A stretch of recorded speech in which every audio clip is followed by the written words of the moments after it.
So, previously, when you all joined each other on your trip to Isuba, you found out something very interesting about the plans of the priesthood. No, the former priesthood of your master. You see, last time you all met, you learned that the priesthood had a bit of a falling out with one another. Up and coming dark sorceress Shiori recruited the other members, confident that she'll succeed where your master fails. She'll lead them forward to an era where they rule over the land, no longer allowing them to fend for themselves and figure it out as your master did. In this choice, she recruited several of the other. Someone just. Yeah. Wait. Is my mic hot? I'm sorry. Yes, it is. Okay, I was trying to figure out which way is hot and which way is off. All right. I will say, when you played the music earlier, we also heard that. We did hear that. Restarting, I literally just heard the come upstairs summon. Pisses me off. But I'll be back in a second. All right. So we'll wait to finish the recap when Dodo is back. But it's a pretty short recap.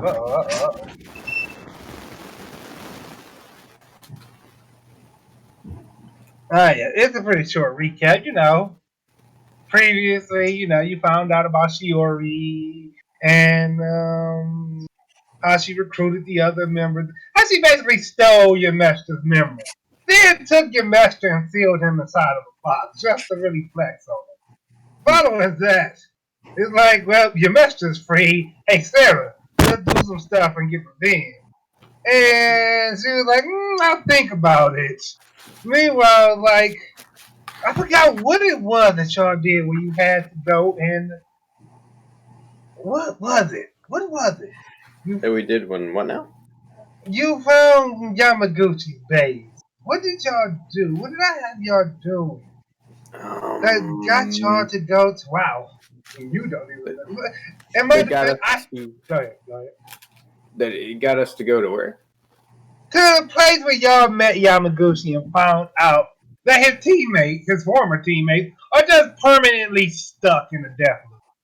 I know we walked past, I don't know, it was one or two guys that were trapped, and they're like, "Come on, let us out!" But they were also awful demons or something along those lines. And y'all went to Yamaguchi's base. I remember and we that. fought his teammates, I think.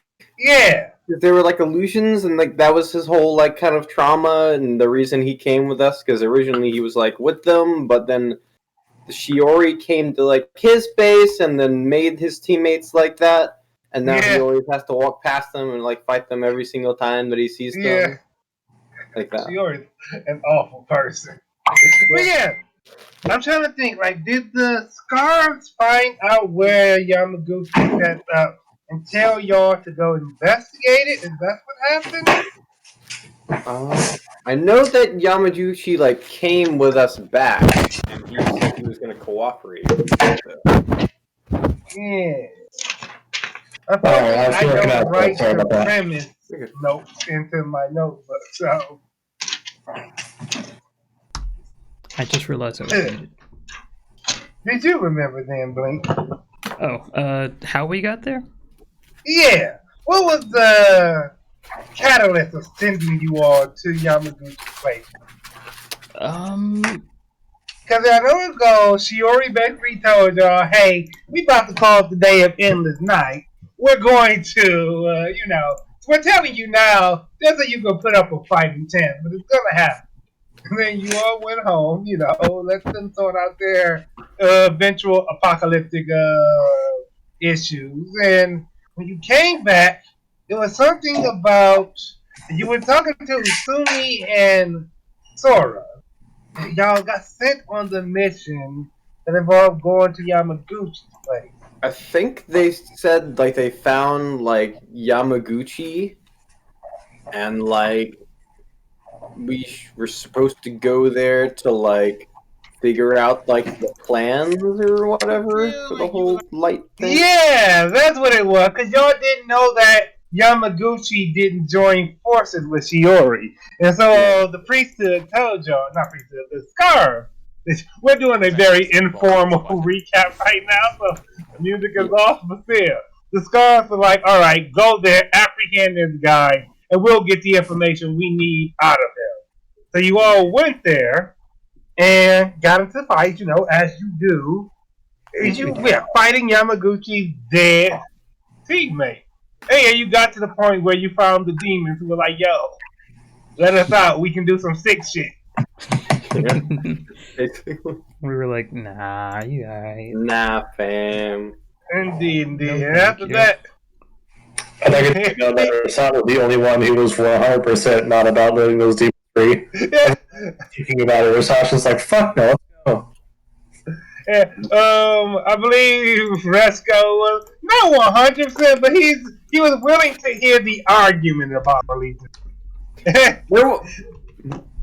Go ahead. I just recall there being like one point where it's like, no, I'm good, bye. Yeah, it's like he wanted to believe they would do some good, but they told him, quite frankly, they would not.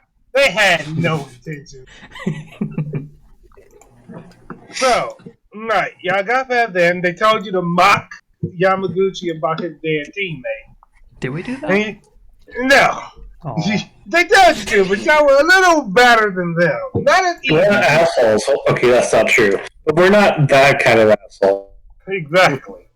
So yeah, y'all meet Yamaguchi, and he basically tells y'all everything y'all want to hear. And like, hearing that y'all are going to take on a priesthood, he's like, yeah, let's go. I'm joining in. I'm not your friend, but they're my enemy. So we're going to work together. And one of the things he did was warn y'all that Sora isn't quite as innocent as she may have made y'all believe. She had the connection to the story, to everything that happened to him. Her father was the one who did the experiment that gave him these powers. So yeah, that was our informal recap of what happened. So I'll turn the music back on to say, yes. So you've all waited in Caladium for the past month to see where the mission would take you next. One day, while dropping by Mars Nest, you receive the teleportation parchment. You get your ticket to Isuba, and they show you something interesting. They present in front of you what appears to be a white lily, but a larger one, with petals that glow. And they explain that this thing is a starfruit flower. What naturally occurs when a child no longer needs the starfruit to protect them from the darkness. They no longer fear the darkness. The fruit is able to bloom to flower. And they tell you rather, that what the priesthood of what Shiori's group is trying to do is rip these fruits out of the people before they can become seeds. And this is going to be a part of their plan to cast night over everything. So they explain to you all that they've been putting their ears to the ground, listening all around Isuba for more starfruit children. And they found one. Out in the more forested area. There was a shrine, a simple temple. And they believe that one of the starfruit children is there. They said they want you all to go there and convince the child that there's no reason to fear the darkness, so that the fruit will bloom and be useful to the priesthood of your master. So, unfortunately, they aren't able to provide teleportation funds to that area for some strange reason. So you all travel. You sit in the carriage and ride alongside Yamaguchi as you head toward this shrine off in just a remote area. I'm gonna open up Yamaguchi's page while I'm over here. I will say, when they say that they can't provide the teleportation, I will ask why. They're going to say that anytime they go to the location and try to set up the parchment, the words, they don't quite stick just right. Like, it's supposed to it's written in a way that's supposed to take you to this location, but when they try to do this, it would always take them to different parts of Isuzu. It would never let them go specifically to that shrine. They can travel there, but they can't teleport there. I see. Interesting.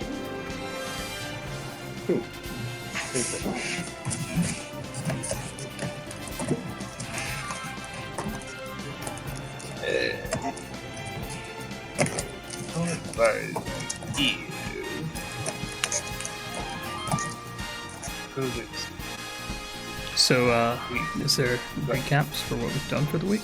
Oh, and for the Yes. last month? Let's say that as you all are riding carriage towards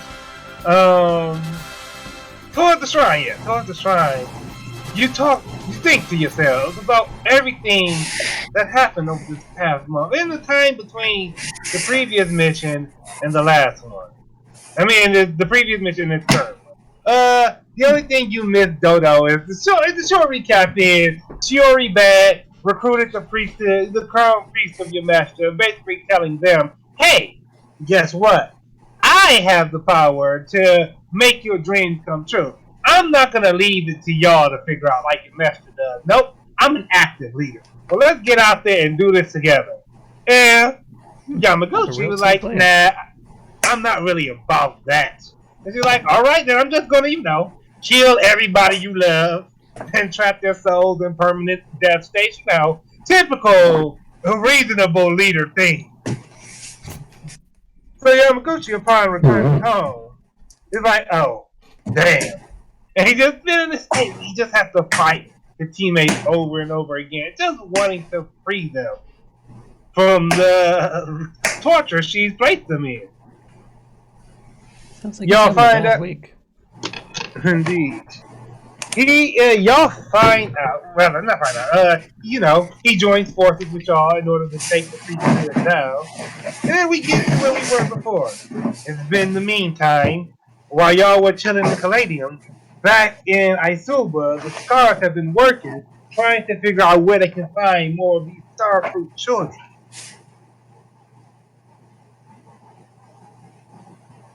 So right. It's been a month. Blink, you're in this carriage, riding off toward your destination. You're thinking about everything you've done over the past month. What have you done? Pray tell.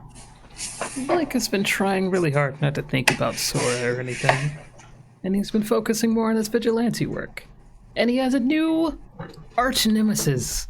And their name is Cannon. She's a phantom thief that goes around leaving trinkets of what she's about to steal and giving it to the owners and then coming in at night and taking it from them. And it's just super cool and stuff, Alright. Sounded better in my head. That's fine. I'm trying to get a good ambient theme to play while y'all are riding the carriage. Sounds like a kind of seamless Batman villain. Yeah. I was actually thinking lower C-list. Let's not get too excited. I was thinking of Joker and not the Joker, just Joker from Persona, and right. the Riddler. Right. Can we hear the Gallifrey? Yeah. Alright, so you're thinking about Cannon and this new arch nemesis who has appeared in Caladium. Truly, she may be a challenge to, I forgot Blink's superhero name, actually. His mad vigilante name, rather. The Blue Stranger. The Blue Stranger. Caladium spin-off manga, comic, following Blink as he protects the city of Caladium. Hell yeah. Alright. So that was Blink. Rasat, what happened to you over the past month?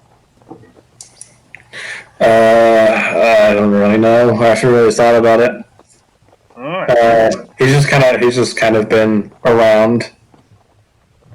Maybe exchanging information with Wise once in a while. Alright. I think, and he hasn't been doing the pit fighting as much. Then let's say, part of what Rastat has been doing in the meantime, as he exchanges information with Wise, is kind of been thinking about what he learned about the Star Children and what type of situation they're in and what type of things are happening to them. And it's reminding him of aspects of his own story. The reason he's going after the priesthood in the first place. He's also been reconsidering his opinions on people like Sora. How after that kind of questionable bombshell of the last time, like he's not very quick to trust as is, but then he hears something like this, and it's just like, well, shit, who can I trust? Right. So it's a sensible thing to walk away from that situation with. We go then next to you, Resco. Been a month. What have you been doing in the meantime? Okay, so I'm gonna try to recollect all the things that I've done, and I feel like I'm gonna miss something because I feel like my character has been doing a bit at this point. I imagine he was. He works as a sort of secretary for Eddie. He has his acting stuff. His plate is full, to say the least. He has plenty of leftovers. Mm-hmm.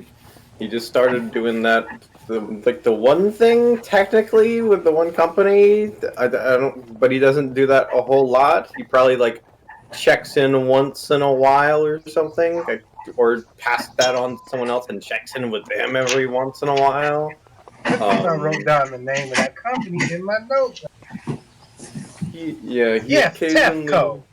Yeah. He occasionally looks a bit more into the whole Hakeem stuff. I don't even know exactly what he's doing with that. Some sneaky stuff. And beyond all that, he's been trying to find some time here and there to kind of write his own story of a play, and he's gonna eventually pitch it. See how that goes. Something different than the sort of action adventure stuff that he's done up to now. Something calmer. Alright. Every so often, Resco finds himself in the basement of the Red House with a cork board and a string and pictures on it, trying to draw connections here and there to this person and that, just trying to get to the bottom of the thing. But ultimately, he just wants to put that play out there. Just bring some joy in an otherwise joyless world. Get his mind away from all the other stuff he's doing. Right. And we come to, at last, Sarah, known purveyor of joys. Sarah, what have you been doing in the meantime? I'm glad you asked. Absolutely nothing. Alright. So, Sarah... Mostly story stuff, because, I have some weird demon taking up space in my mind. Alright. Then we'll say Sarah has just been chilling. She don't really want to do that much. She's not going to pay for it. She's just been resting at home, minding her business, waking up, eating, going out, selling stuff here and there, coming back. It was all good. And robbing people. You forgot. And robbing. Can never forget the robbing people. So we're going to say this, Sarah. One day or night, as you're deciding to relieve someone of their too heavy worldly possessions, your master speaks to you. He tells you that he needs your power to grow. He asks you if you're willing to do a small, simple thing for him. If it's slitting that lady's throat again, leave me alone. He says to you There will be no murder involved. It's just a simple thing. He's going to teach you a spell, or grant you some of his power. And all he wants you to do with that power is to expand your shadow outward under another person. How I do that? It's simple. He tells you, put your hands together, lower most of your fingers, leave up your index finger and your middle finger, and like instead, while you were cloaked in the dark, your darkness will reach out as if your shadow will reach out as if alive. And all you need to do is, surround one person with it. Does it hurt them? He says all pain is temporary. So yes. Does it hurt them? He says only briefly. No more than puncturing them with a needle. No more than the type of pain they feel while getting an injection. So I could use it on my enemies. Yes, he says. Well, yes, he says you can definitely use it on your enemies. Well, I'll save it as my finisher move. All right. Since then, your master has not spoken to you, waiting for you to fulfill this one mission. Sorry. Something has spoken to you, though. Your sword of healing. Huh? It glows every now and again with a little light, just faint. And whenever you touch it, it fades away, but you get an impression. It needs to heal someone. It needs to remember how to heal. Every time Resco sees this, he'll kind of pull it out and just sort of stare at it for a moment, and just look at the sword. What kind of times does it happen? Is it just Sometimes you're sitting around, maybe having a or reading a book, and you just notice the glow. Other times you're just waking up, and as your eyes are open, you can see it, just light radiating off of it. It's never permanent, never as present as it used to be, but you see it turning a little bit. Every time Resco sees it, his heart will beat just a little faster for a moment. Alright. Before he puts it away. Also, one other thing I think I forgot to gloss over is between everything else, Resco also goes to what was it? Something happened with the doctor, didn't it? Yeah, you all were meaning to have a whole family therapy session with Dr. Teddy's, which will be touched upon during Red. I kept thinking for some reason he disappeared or something. One more time? I kept thinking he disappeared or something. He was busy for a little bit, but he had no time for you all in his schedule. But now, yeah, the schedule is freed up. Okay. He probably... So, Dr. Thaddeus has mentioned about the sword before, so maybe one time he went there and asked about the sword. yeah. In fact, Resco definitely did ask about the sword at a point. So yes, you all, including Yamaguchi, you're thinking about what you've been through over the past month. Give me a moment. But yeah. So, it is no surprise to you all that while you're thinking, the trip just goes past. Marker thing. Put a mark on that one. A purple. There. So anyway, it takes you as no surprise that as you are sitting there thinking about what you've been through, you eventually reach your destination. You disembark and find yourself standing outside of a shrine. Looks barely any bigger than a house. In front, you see a monk. No, not a monk. Is a construct in a monk's robe. It seems to be tending to a stone lantern. Off to your left, see a young man, a teenager, early teen, maybe about 13. He's basically clipping away. Hold on, switch up the music into music that isn't about the uh, play. Let's go next.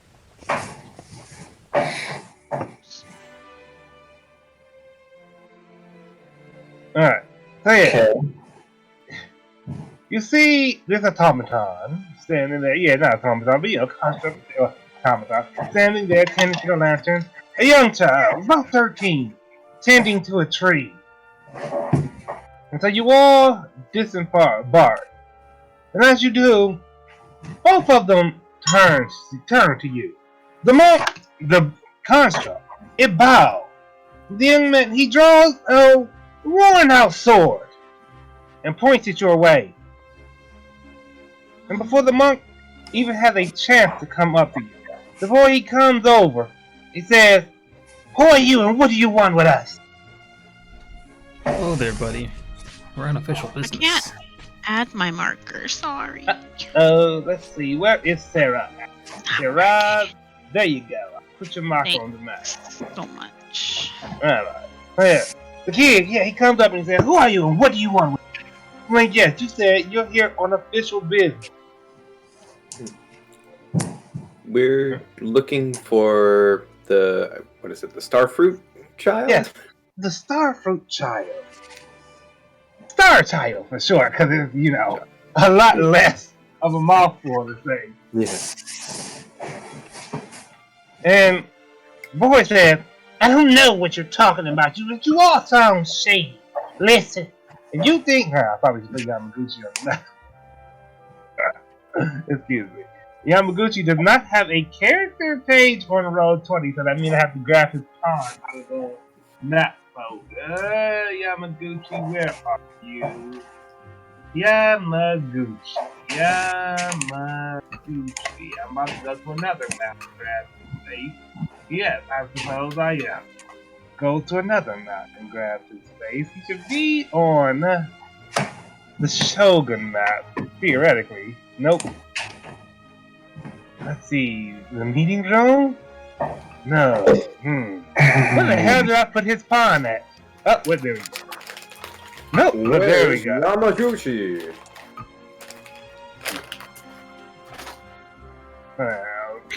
Alright, so yeah. Kid says, "I don't know what you're talking about. You're so suspicious. We don't need any suspicious people here in our shrine. Leave right now." Isn't Put down the sword, boy. The boy looks at you, Rasat, and he holds his sword, that rusty warthog sword, more firmly towards you. Blink, what did you say? I said, isn't being overly cautious suspicious all on its own? He looks at you. Well, he's still holding his sword up to Rasat. He looks at you and he says, "You'd be overly cautious too if a bunch of strangers from nowhere just appeared at your home." Isn't this a shrine? The boy remains silent. Do you often have people come visit you? Specifically, are you the Star Child? He turns his sword away from Rasat towards you, Resco. And Yamaguchi draws his sword out of his sheath. And he steps forward and he says, "You know, if you're going to use a sword, if you're going to point it at us, you should be prepared for when someone comes and points theirs at you. So, Now, that's not necessary, Yamaguchi. He's just a child. I was a child once too. I was a child when I learned how to cut people down. So, Sorrow stepped bullshit. between Oh them. God. No. I think Yeah, that's it'll kind of like give him this look from the side. That this kind of like side look that's just basically is like calm down. he looks at the three of you basically Wait. getting in his way, and he sheaths the sword. You notice the child lets out a visibly relieved sigh. The construct says, "That is enough. We need not fight each other." You shrunk the construct. Oh no. Yes. The construct says, "Yes, that is enough. We need not fight each other. Please." Have I used the name Soji before? I think I have in other stories, but I don't know if I've used it here. Let me go back to my notes. Not that I know. Yeah, nope, I have definitely used the name Soji. That was the name of one of Yamaguchi's dead allies. You could just call him. You could just call him like Mandata or something. Soji. I want to give that name to the top. You could always call him Sojituro or something. What about Yada? Canceled. Soji the Sick. Listen, I used to be Soji, but then there was another Soji that became known. So I could no longer... Everyone confused me with the other Soji, so I started calling myself Soji too. Electric Boogaloo. The automaton, he steps forward, construct, step forward and says, "Haru, there is no need to be hostile. Surely these people are not here to hurt you. Step back and remain calm." And the boy lowers the sword, steps back a bit, and the construct stands in front of you, and it says, "Welcome to our shrine. We do not have much to offer here, but we are willing to invite you inside, allow you a moment to relax, get your bearings, before you continue your journey." And you get the impression that, as he said, that it didn't hear what y'all said your mission here was.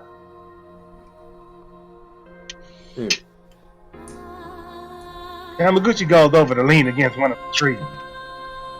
Edgy. Crawl. Alright, we could definitely stop in for a moment. Then, by all means, as matters have it, we just finished tending to the ground.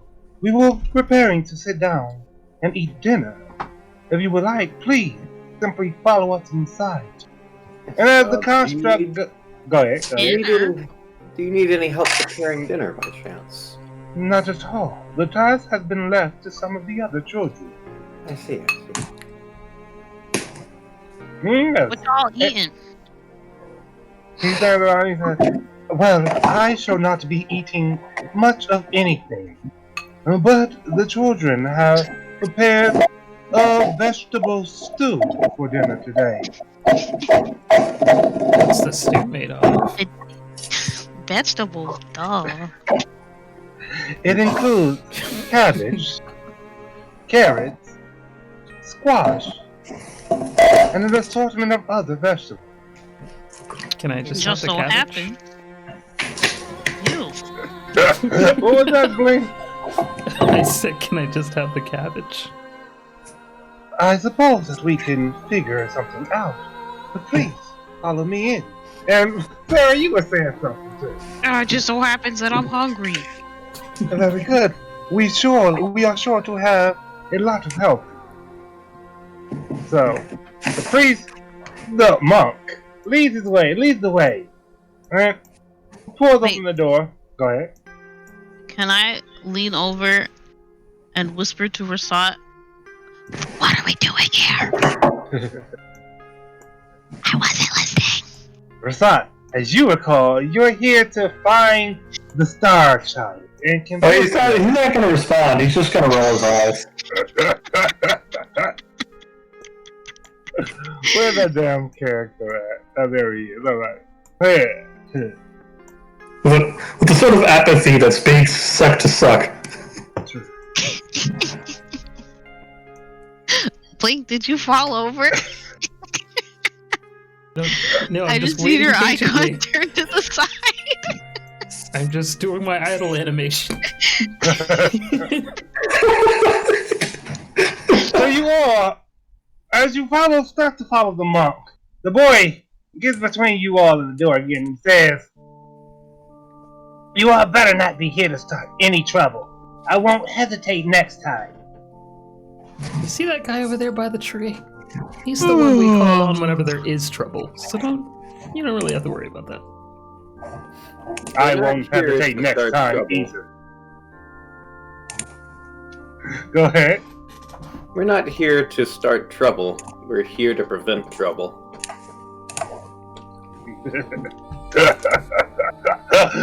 This camera slowly passed on. Huh? Nevertheless, you follow the priest inside. Give me a moment to move the priest and Haru. I wish I could just put name tags on the pond so y'all knew which one was which, but I don't think that's a possibility. Nevertheless, today's music selection is brought to us by the game Grandia, somewhat popular JRPG. Not really popular anymore, but you know, old school popular. It recently got, I think, an HD, well, not HD, but you know, up-res port for Steam. Grandia 1 and 2. Sweet. That is a familiar name, but I don't know anything else besides the name. I don't either. I just chose the But apparently it's got some nice music. Indeed it does. That's exactly why I chose it. Where was I? Oh, right. So yeah, you all follow. Yes, you all follow the monk inside. Haru on your tail. I meant to grab them. There you go. The monkey fills the hallway between 4 pillars. Can you put a name tag on this? Yes, I can! No. Let's see. It seems like they had an There you update, go! and I can't drag my icon anymore. Let me see if you have your proper... You were moving it before, so I assume you do. Oops, ignore that. Well, Yep, it won't let me drop it from my, you know, like, it won't let me drop it on the map anymore. I got you. I just gotta remember to do that each Sorry, Dang, bud. I didn't know about this nameplate thing at all. Give me a moment to just go give all the characters names and such. Oh, this is so useful. Does it pop up when Sorry. you select it, or do you have to go into the settings to see it? You have to go into the settings. So click the little gear thing, and you can get it. Fair. Do-do-do-do.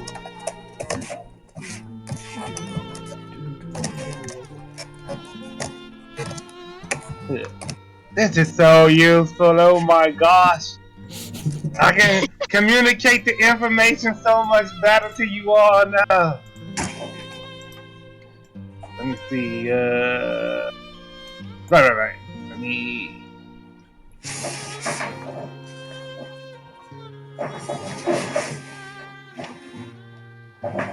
Alright.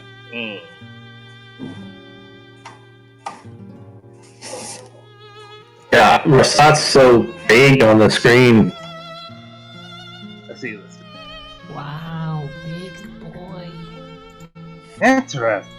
Maybe I have to shrink them down a little bit more. Yeah, in comparison to everyone else, definitely.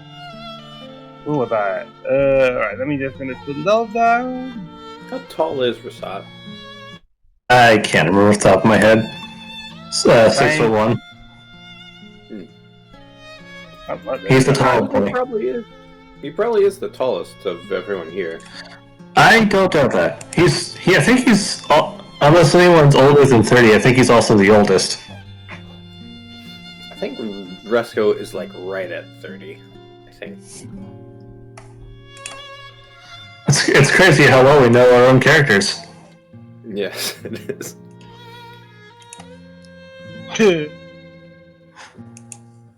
Alright. Give me a moment to.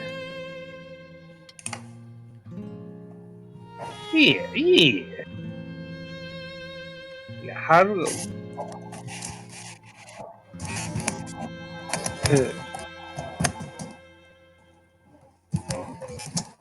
This is so useful.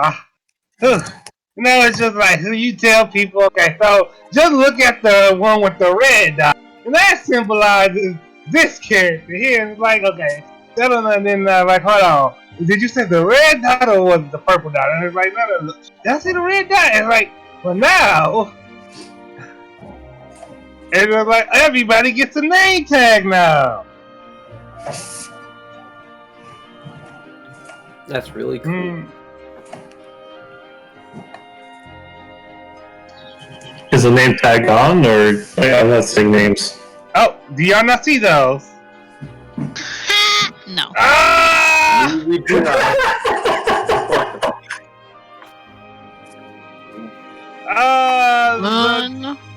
Unfortunate. Huh. Well, Period. At the very least, even if we cannot see it, you can look at it and say, "Oh yes, of course, that's that one." Oh yeah, this one. Yeah, of course. Yeah, I know that guy. In the future.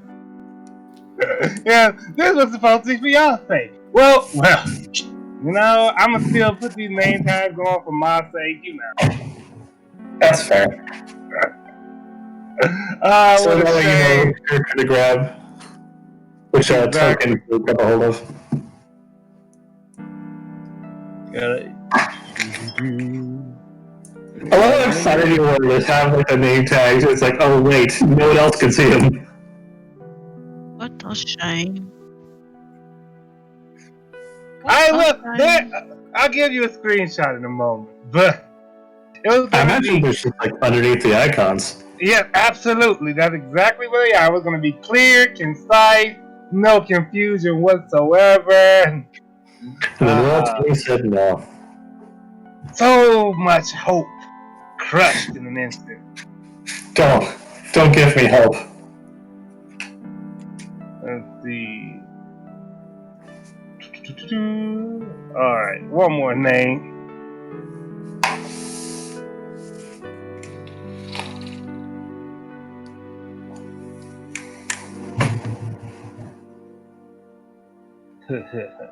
The hope just crushed immediately. Just crushed. Despair.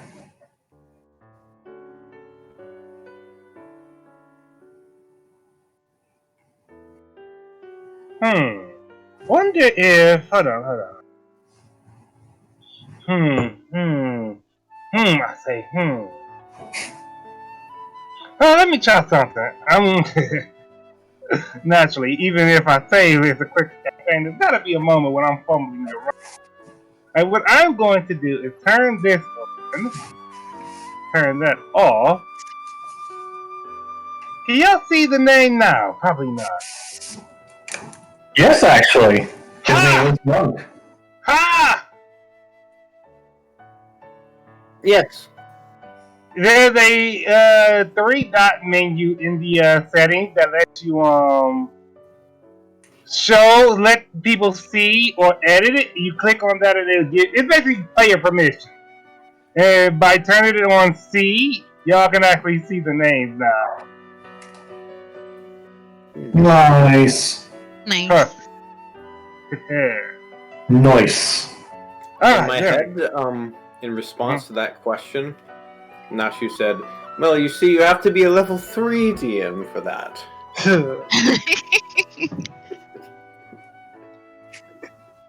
Alright, so y'all go inside. My mama headphones fell off. Alright, y'all go inside. And the automaton, the monk, he turns around and sort of gestures to the shrine. He says, "Our shrine is not very big, but it is our home. Would you like to know more about it and us?" Yes, Take us to the kitchen. Well, I'm if happy to learn. Haru, would you proceed and escort the young lady to the kitchen? And he looks at you, Sarah, and he sort of points ahead.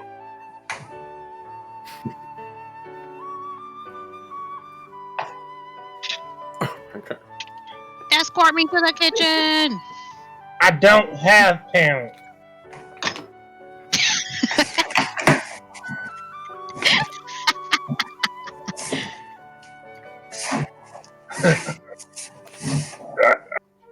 So, we were right. I forgot to grab Yamaguchi.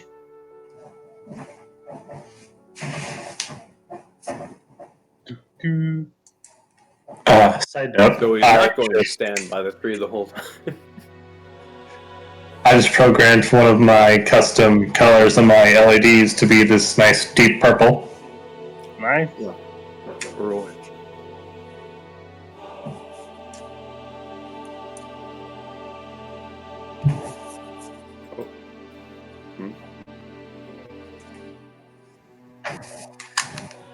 That was me because I accidentally left the page. Alright, so yeah, right, Yamaguchi, he's gonna, stand off in the corner. Right? And now I don't have his pawn in my hand. So I gotta go back and copy him again. I gotta give him his own little page. But I don't know where I put his pawn at initially. So actually, I think I probably know where to find it. Anyways, nevertheless. The monk looks at Haru expecting. He says, "Fine, whatever.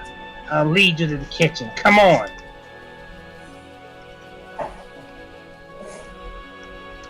Sarah, he said, "Come on." Oh, sorry.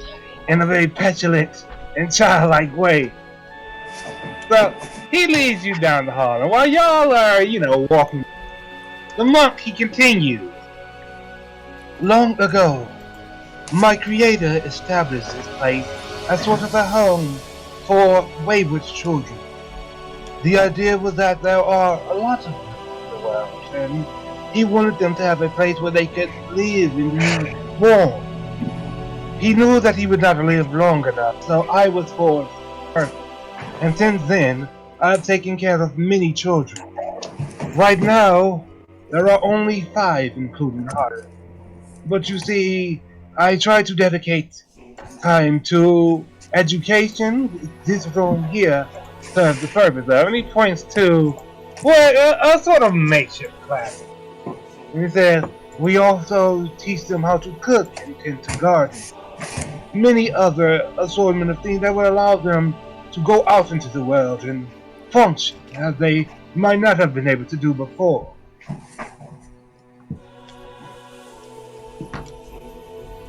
I see. It sounds very nice.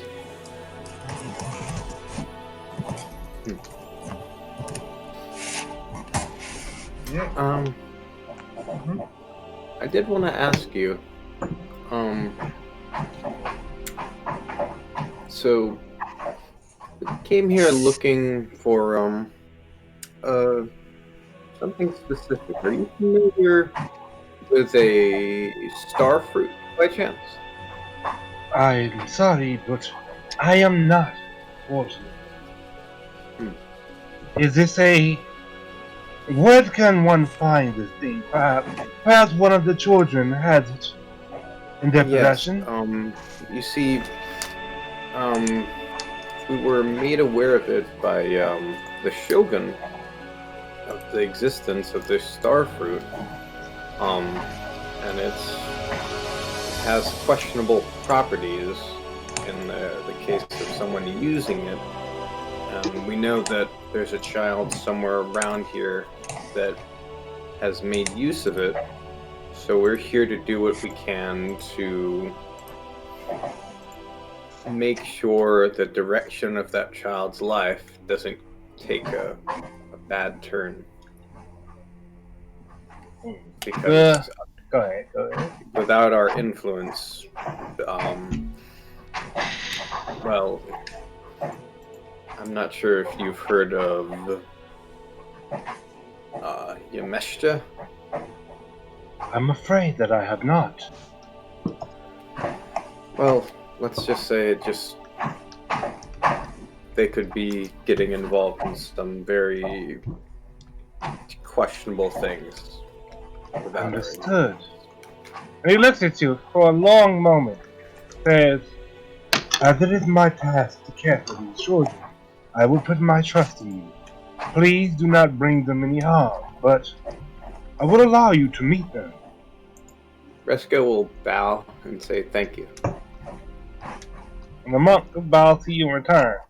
Meanwhile, Rasat, as you stand there next to Yamaguchi, he whispers to you, "You should go ahead and follow the monk. I'll stay here and stand guard."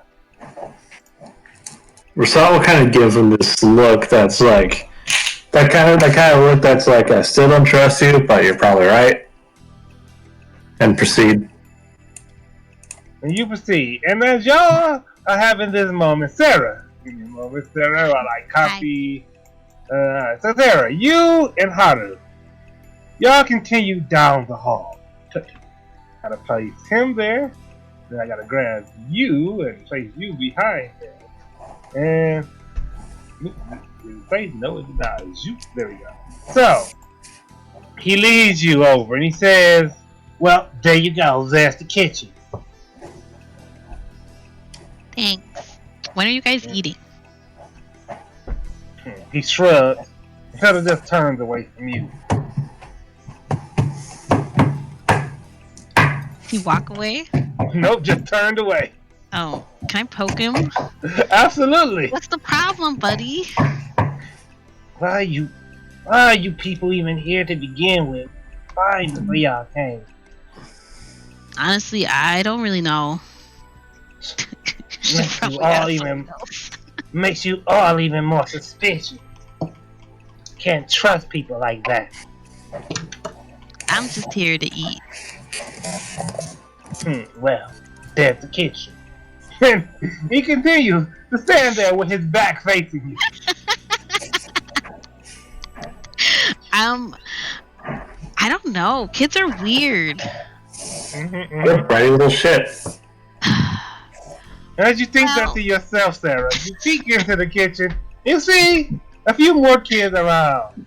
Standing near what seems to be some variety of stove, you see a girl, long hair. She's stirring a pot. Beside her, a boy. Younger, you can guess maybe 8 or so. Standing beside, seemingly helping or perhaps just being injured. He has a bunch of spices in his hand, and you get the impression that he's really poured some of them into the stew. Behind them at a table, a 6-year-old child seems to be sitting, waiting with the bowl in front of them, making a beat on the table with the spoon. I know where I'm going. So you sit down. How long before we eat? That's what I'm asking too. He offers you one of his spoons, and he says, "Do you want to hit the table too?" Heck yeah! So, you both stop drumming on the table with the spoon. Food, food, food, food! Food! And the guy turns around to you. And she stares at you for a long moment, Sarah. And she comes over and she says, "Hi, I'm Iku. What is your name?" Hi, Iku. I'm Sarah.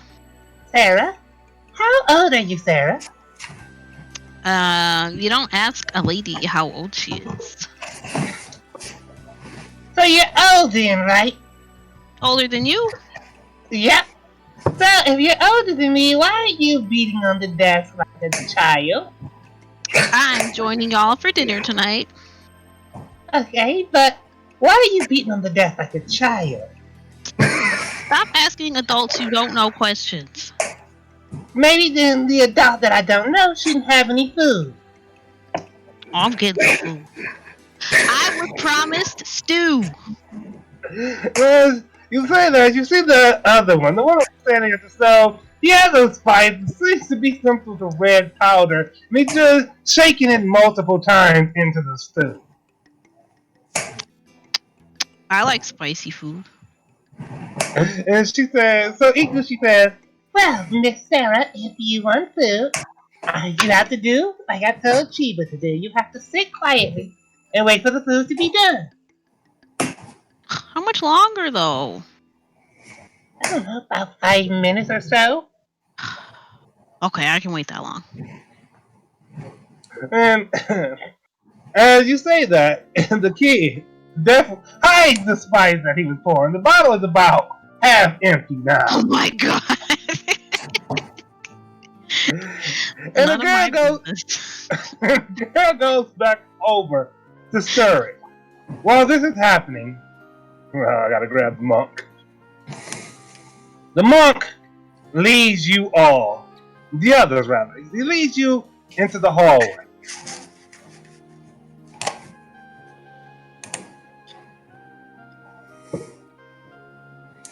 I loved everything about that scene, by the way. That was a great scene. Thank you. Let's thank Sarah for carrying that scene. Just learned a lot about her character in that one moment. It was beautiful. Sarah's the kind of character that I can see myself hanging out with. Here for a good time. Blink, let's go. The monk led everyone out the hall. I thought I was resting on Yamaguchi's shoulder. I don't think he'd quite approve of that. Alright, then I'll follow behind after he pushes me off. You can certainly try to on my shoulder. I kept thinking they were going like you were having kind of like this scene in there. I didn't realize they'd come. Yeah, well, the idea was that as Haru led you and Sarah, the scenes were happening concurrently. So while Sarah was having the interaction with the kids, you all were getting a story about the monastery, the shrine, rather. Wait, so it was happening as we were walking down the hallway? Yes. Rasad will turn his head towards the source of the noise, roll his eyes, and keep going. So, the monk, he leads you in and he says, please, allow me to introduce our children, one by one. Right. As you already met, Haru here, his parents were, well, I suppose it doesn't matter who his parents are. But he is a very strong-minded child. He has hopes of protecting this place. He sees the need to protect the other kids from danger. He leads you all in. He says, please. As you say that, Rascal, the kid just goes, The monk leads you into the kitchen. He says, pardon me, we don't have many places to sit, so some of you may have to stand for dinner. But at the stove, we have Iku and Genki. Iku has hopes of one day opening a restaurant, and she is our most skilled chef. Her meals are always a delight, or so the other children say. Genki is the curious. He likes to see what the other kids are doing. Not much of a talker, but he stares over at Genki and Iku in the pot and says, definitely the mischievous. Thirdly here, we have our youngest, Chiba. And Chiba has taken to drumming on the table softly with the spoon, as to not make too much noise, but to indicate that she's still there, that he's still there. And you see, of course, Sarah drumming along with him. Yeah. And the monk says, yes, Chiba is our youngest. Recently, we took him in. He was something of, I suppose, a child learning the way of the world. He found our shrine and thought to steal some of the food here, some of the vegetables from our garden. and instead to stay. Oh, yeah, of course. Welcome. And he looked at you all and said, do any of the children here seem like they possess the star fruit you mentioned? All right, children, gather around. Put your head into my forehand. I will tell your future and see your future and see how you will become great. Ika looks over at you, giving you an up and down sort of That's kind of also looks at Blink this way. Chiba, don't go over there. It's my special ability. I can also awaken your latent abilities. Chiba looks at you, Sarah. She looks at you. Chiba, he looks at you, Sarah. He looks at Blink. He looks back at you, Sarah, and he says, "But hidden abilities." I guess it sounds pretty cool. Your master whispers in your mind. Indeed, we can share. We can share many hidden abilities. Your master, get away from the kids. The master will just fades back into the darkness of your mind. Genki, however, places all his spices down and comes over. Oh God, I wasn't expecting that. He looks at Rasat. He looks at Resco, who just squeezes through both of them, and he looks up to you, Blink, expectantly. Yes, yes, my child. Give me your Resco. forehead. Let me lay my hand on top.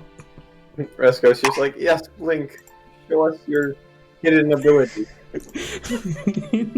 The child looks up to you, Blink, with hope and belief and just expectations in his eyes. The child has goals that only you can help him fulfill. Yes, yes, I'll place my hand on top of his forehead and have light radiate around my hand. Alright. So yes, As I you see. do that, you get the feeling he's looking at his hands like he can feel the power. He's not saying anything, but you get it. He's like he definitely feels it. And he looks up to you. And he's really happy. He's smiling brightly, and he decides he's going to stand next to you for the rest of the night. I see a great future ahead of you. Meanwhile, Are you the leader, type? Oh God. Meanwhile, Haru is looking at you from over his shoulder, still facing away from you. And he sharply looks away. Are you looking to get your potential unlocked as well? I don't need your help to get my potential unlocked. Oh, okay, my bad. And the monk, he looks at you, Blink, and he says, well, did you detect any of your star fruit from Genki here? Oh, maybe.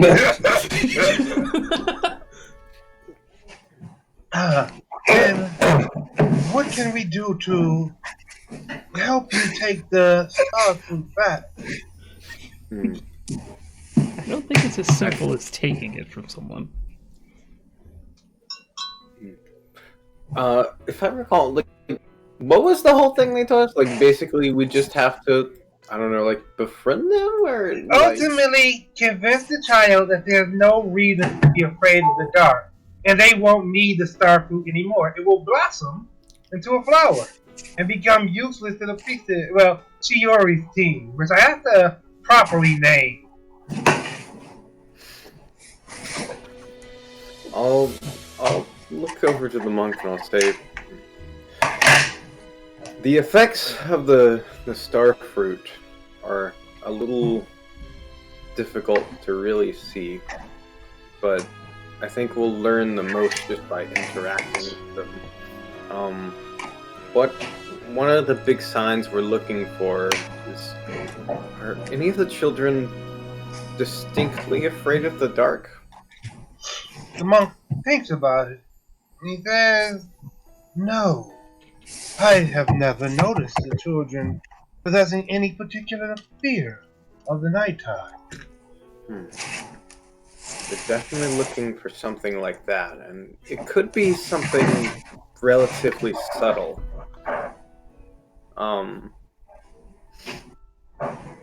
Sometimes, I know with kids it seems a certain way, or they'll act tough or brave, but there's something behind it. So, Then I think that talking to them, forgive me, as I was only constructed for the purpose of taking care of them. I fear that I may have missed things that were apparent, but are too subtle for me to pick up on. However, perhaps talking to them will help you know. we'll do our best. Then there's one more child you should meet. And Okay. he's gonna just squeeze this past you all, squeeze this past Genki and Blink and Haru, and sort of gestures you all to follow. Flip the palm there. Gestures you all to follow. And then, once you can only assume it's a bedroom, you find another girl. She has glasses, and her eyes are in a book. It says, "This is Bunko. She is not much of the social type, but she's very well read. She may be a little shy, but as far as this matter goes, she is the last child you may see." Let's go. Unlock her potential.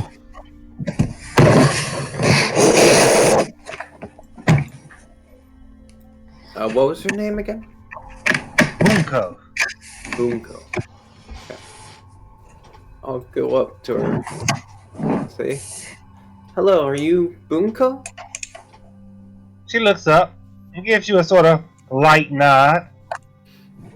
I'll reach out my hand and say, "Hi, I'm Resco. How are you doing?"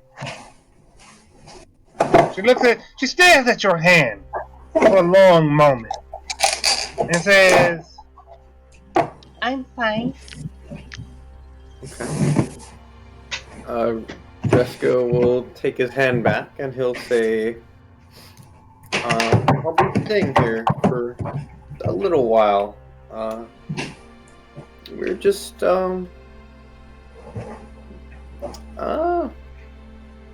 just looking for something."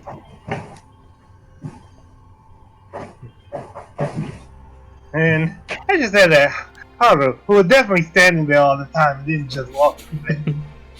He says, That's how you adults always are. You come and bother kids when you're looking for something.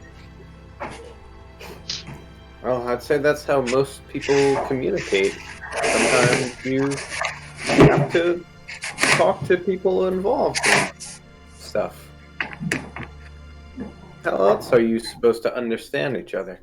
You don't ever talk.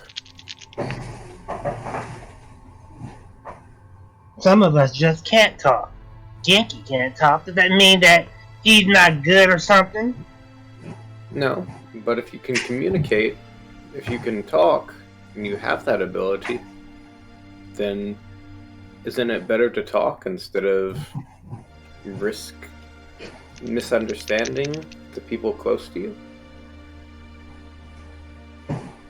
he crosses his arms and turns away from you.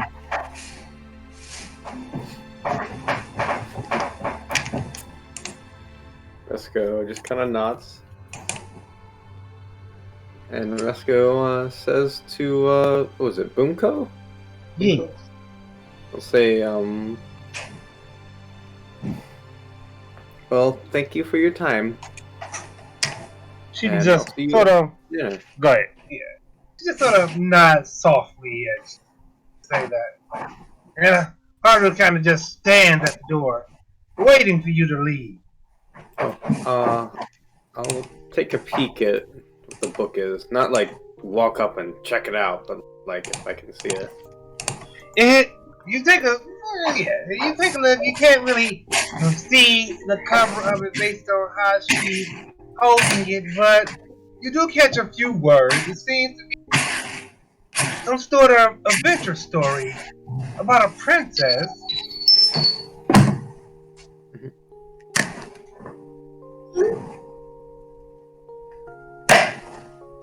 About a princess? About a princess, yes. Okay. Alright. Is everything alright? Don't know. Do that? Is everything alright? Yeah, what's up? Just heard a lot of banging. I thought maybe somebody was getting smacked around or something. You did? Yes. I thought my mic was muted. Nope. No. Unfortunately, Does it have a mute? unfortunately not. Hold on. Do you guys still hear me? Yep. Yes. Yeah. Then what the fuck does this button do? Awkward. Guess you gotta go about it I'm the s- manual way. Indeed. I'm so confused. The banging. I have a Godzilla on my desk, I see. and I was kind of bored, so I was stomping him around my desk. That's fair. That's fair. It's beautiful. Well, nobody died, so I guess it's okay. Yeah, I swear to God, like, do I sound any different at all? Like, is there any difference whatsoever? No. Noticeable. No. None that I can detect. Okay, I guess it doesn't. I guess this button doesn't work for PC. Good to know for the future. Interesting. Alright. So, where were we? Right, yes, where were we? We were. Right, sorry. Alright.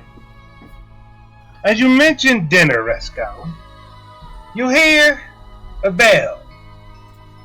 Sarah, you see it. As Iku pulls it out of the drawer beneath the stove and sort of starts ringing it, calling out that dinner is ready. Yippee! Alright. Chiba also screams, "Yippee!"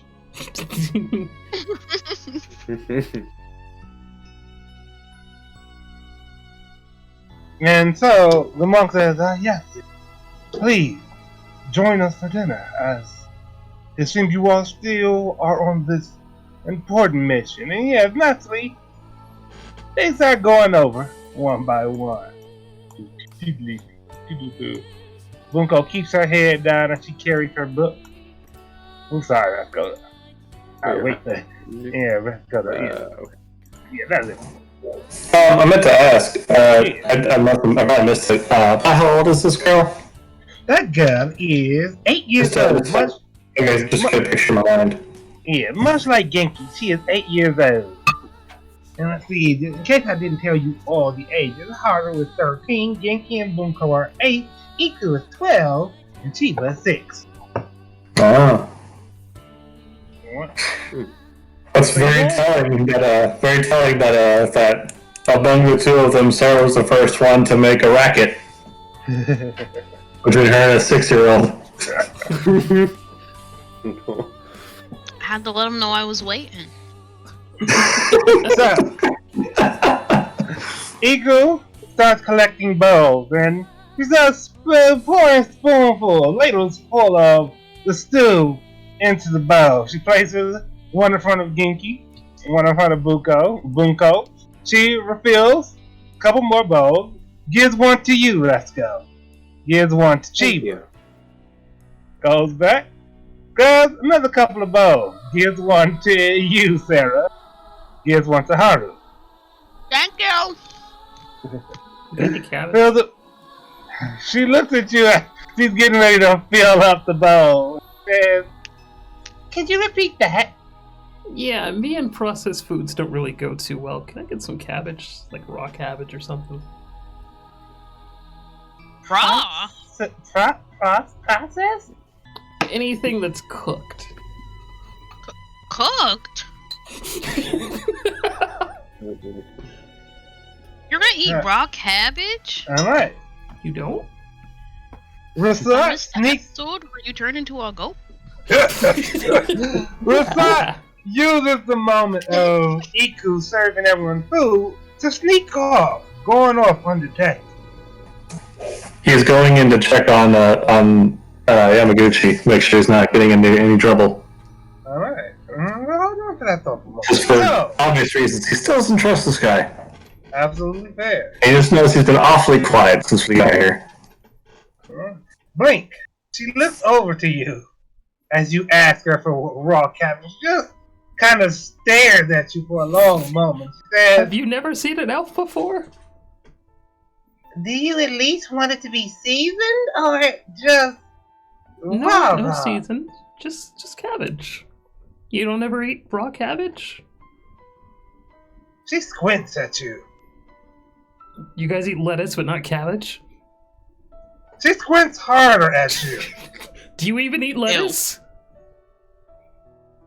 Yeah. She squints even harder at you. Don't ignore him. I'll just look down. Okay, just give me the cabbage already. She goes to another of the drawers, pours out a cabbage, takes a knife, cuts it into quarters. She comes over and offers one of the quarters to you inside of a bowl at the very least. Ew. I'll silently eat my cabbage. In defeat. You can't silently eat raw cabbage. I can try. Finally, she does one more bowl. Alright, never mind. Despite the rawness of the cabbage, Blink picks it up and starts nibbling on it. Softly. Barely audible over the sounds of everyone else eating. As everyone else is eating, Sarah, let's go. Roll a constitution save. Quick. Oh boy. I'm about to take damage. Wait. See, I always forget where the saves are. They are on the right side of the page. Oh, whoops, not charisma. Alright, Sarah, you don't mind this at all. You like a little extra spice. Let's go. That's I not a did save. not roll the save. You want me to? Yeah, please roll a save by all Okay, means. so actually, my Constitution save is +1. So I mean, I would just add +1 to that anyway. Alright. Well, Resco, your sinuses are really clear right now. You don't think you can actually feel your tongue anymore. There is an abundance of spice in this. This meal is... Oh, you don't know. You don't know if children should really be eating this like that. You take a look around you, Sheba and Sarah seem to be having no problem whatsoever. Genki is looking at his bowl with deliberation, really thinking about it. And Bunko kind of just pushed her plate away, Iko is looking around, kind of shocked that only a few people seem to be enjoying it. And goes back over to the pot and takes a little sip of the broth. And she stands there stunned for a moment. Meanwhile, Resco has the most forced smile on his face. she says, I'm sorry, I think I just put a little bit too much pepper in it. That's it. I can fix it. and she takes out a bunch of seasoning and starts going at the plate again. I mean, at the stew again. Meanwhile, back in the other room, Rasat. The investigation is Resco's trying to figure out exactly how much spice was put into this. You unsure, Resco. It's somewhere between too much and way too much. So, Rasat, you return back to the room. Ignore all the pretend they're in another room. Tired. You return back to the room to find Yamaguchi still standing there in his corner, his sword at his side, his eyes ready. Let's see if he actually notices you approaching. Because he is being attentive, looking around. Let's do a quick perception. Beyond that row. He did not notice you coming. You see, you think, based on how he's just staring, not quite in focus, but lost in thought. What's up, Rasai? What?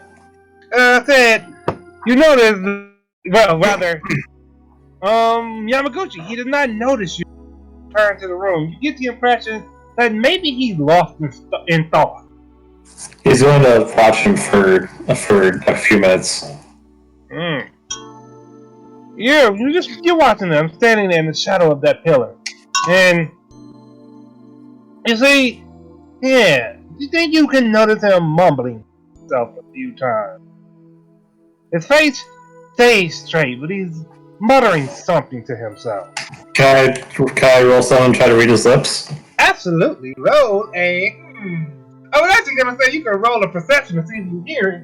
You can also try to let's say roll an intelligence to read his lips. Oh, sorry. That's a lovely little +0. It's gonna be fun. 12? Let's say he's not speaking all that fast to himself, but you can't pick it all up. You get some things like shouldn't be here and doesn't make sense. You're getting bits and pieces of the conversation he's having with himself. Rosala let out a silent little sigh of almost relief to find someone who actually shares his perspective a bit, and then returns to join the others. So you all return. You're sitting down. I meant to jack the pawn over to the other map. So, yes, you're sitting down. What's going on? Yes. What's her name? Iku. Yes, good thing I put the name there. Anyway, she's tasting the broth, the stew that she added certain seasons to, and she says, "I like. This will do it. This one won't be too spicy." And she goes back around collecting the bowls. Chiba and Sarah have finished their food with no issue. And she's going around, taking it, pouring it out, replacing it, just going around one by one. Haru, he's having trouble getting through his, but he doesn't let her take it. Let's go, before he goes into it again, he's gonna, maybe I should do investigation. Do another investigation. See, if I think it's spicy.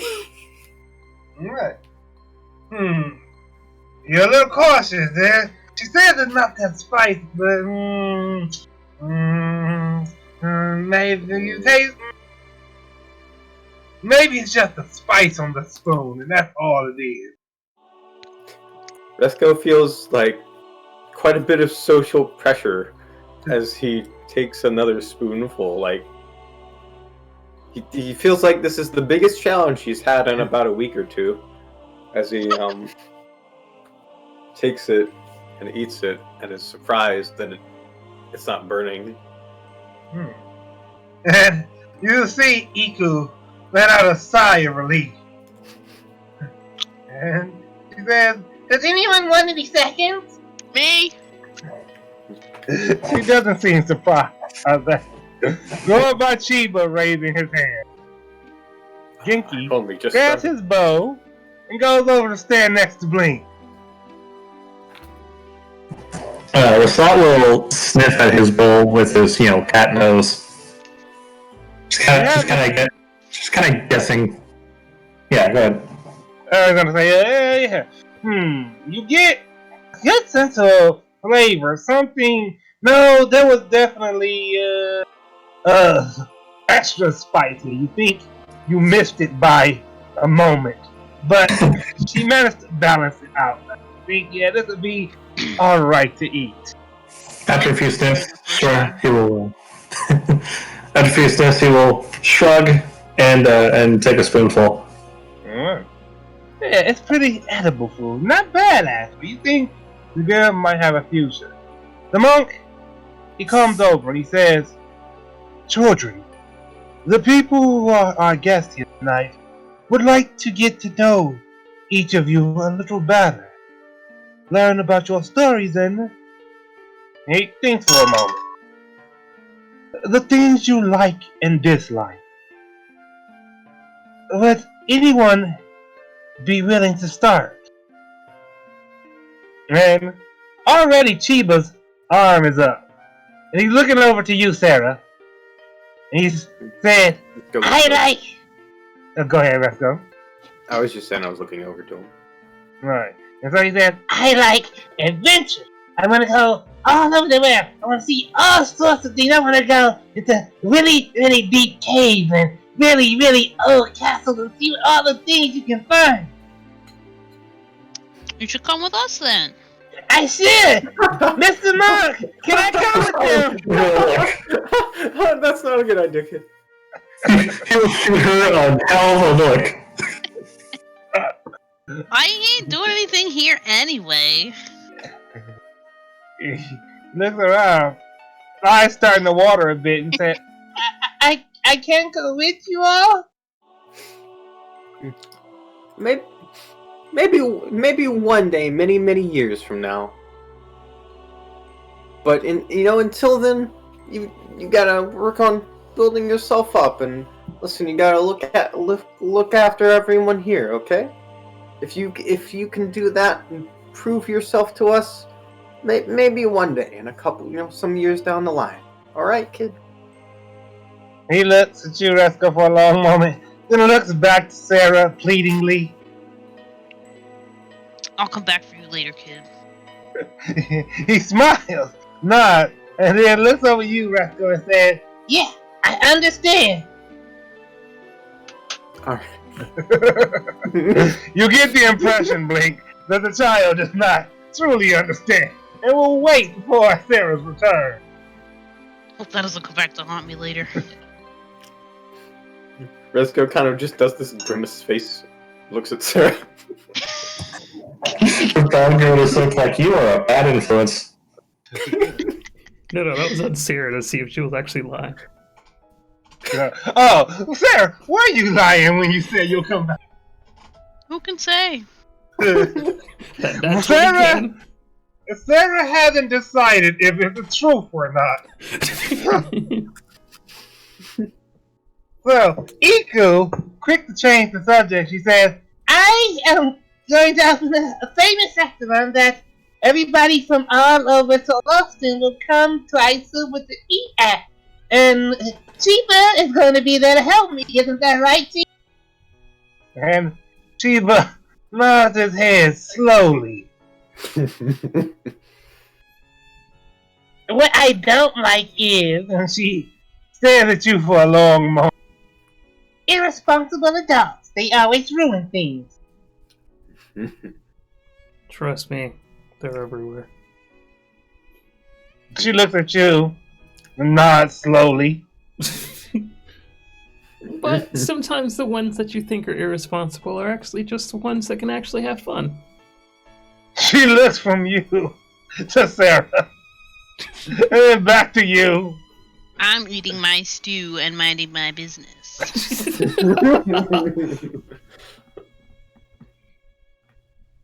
Sometimes Resko's also eating his suit, just kind of listening. Alright. And so she says, sometimes the ones who want to have fun are, and looks at both of you again, the most problematic ones. Aren't you like a spell problematic? I'm 12 years old. Oh my And you god. spell problematic Problematic.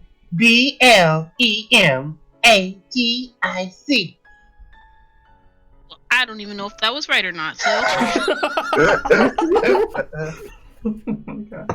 She looks around the room and kind of turns a very pleading look to her socks in the mall. So I'll just kind of his head and shrug. Resko's eyes just suddenly, like, his mouth is just kind of like stretched all the way to the right, and just his eyes seem focused on the right corner of the room for no particular reason. I'm gonna slouch down. Go. Alright, go ahead. Okay, so Oh. as you slouch down, Genki takes hold of your hand and kind of encourages you to stand back up. No. I want you to see something. And I'll point my hand up to the ceiling. And... silent image again. And turn it into, like... I guess, like, a bunch of different colors. And they're all meshing into each other. And just, like, going around with a little green and red and all of that. And just tell them... it's a lot of different ways to express yourself. You shouldn't really be bogged down. Oh, go ahead. Go ahead. You shouldn't really be bogged down by how others express themselves, or even how you're supposed to. You just gotta be you, you know? He looks up at the display on the ceiling, then back to you, and nods excitedly. And breaks all the perception. The perception. But I already wasted both of my nat 20s. You notice, Blink, as Genki is nodding excitedly, Haru is also looking up at the ceiling. And but as he notices your eyes on him, he looks away sharply and turns his back towards you. You know, Haru, I think you're the person who needs to express himself more than anybody else here. I'm fine how I am. You have to be strong and silent and like that guy. He points at Rasat. When you need to protect people. Yeah, I guess that is important. Resco, say something very profound. Resco kind of lifts himself up from like the soup bowl. He looks one way, and then he slowly kind of turns and is like, "Well, sometimes it's good to be quiet sometimes, and protect people, because sometimes that's a necessary skill. Though sometimes you also have to speak up." Because not speaking up can get you in a lot of trouble. Roll a Persuasion? yeah, let's say persuasion. Okay. We should take all the kids. Oh, Well, damn, Eddie. Okay, Eddie. as you say this, Resco, all the kids are sort of kind of looking at you. Like, they're drawn into what you're saying. Genki ran out the room for a moment and came back with a bunch of notebooks in his hand. And now he has a piece of a charcoal pencil. He's just kind of scribbling on them furiously. And go ahead. That was my reaction. It was just. And so, Blink, as he's scribbling on them furiously, he holds it up to you. And he says, hold on, I'm going to DM you with... Who's doing it? It's Genki. Yes. Aye.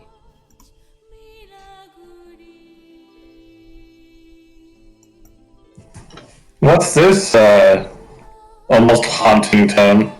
It is another song on this 2-hour and 30-minute soundtrack. I'll just actually link the video. Also from Grandia. So that game apparently has some really great music. Yeah. It reminds me of, Dot Hack. Yeah, I can actually feel that. If I was an RPG guy, I'd totally look this up, but I'm not really an RPG guy.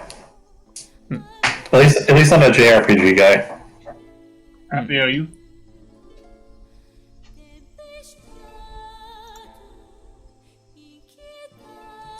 Pokemon being the obvious exception. And Undertale. Well, that's not it. Never mind, ignore me. I mean, you got a silent, judgy stare from across the internet, so... Excuse me, I'm sorry. Cries. Don't cry, Blink. It'll all be okay.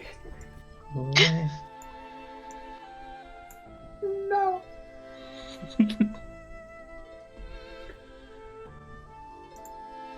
I'm typing up the whole thing for Blink.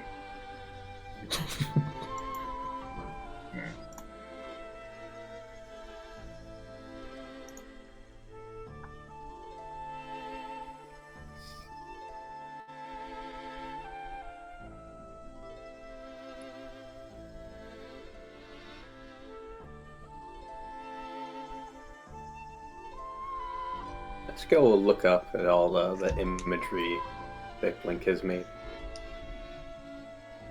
And see what it expresses for a moment. I'll say the green represents overcoming fear, and the red represents how much I'm feeling upset. Alright. Is there any error in that? Assume it was a child making. Wow, he's got perfect grammar for a child.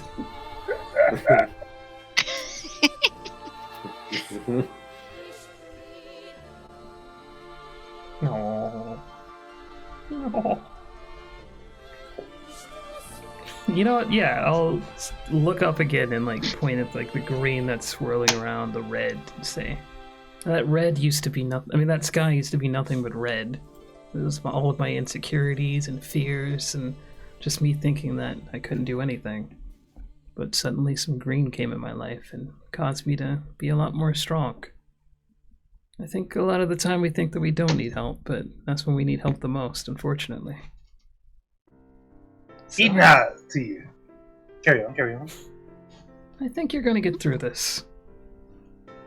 I don't know how you're gonna get your voice back, but I believe in you, kid. He's not very confident. Holds his notebook. And Haru, he crosses his arm.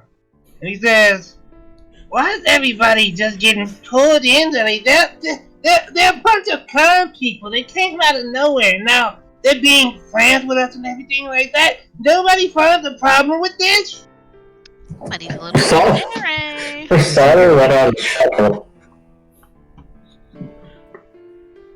Forgive me,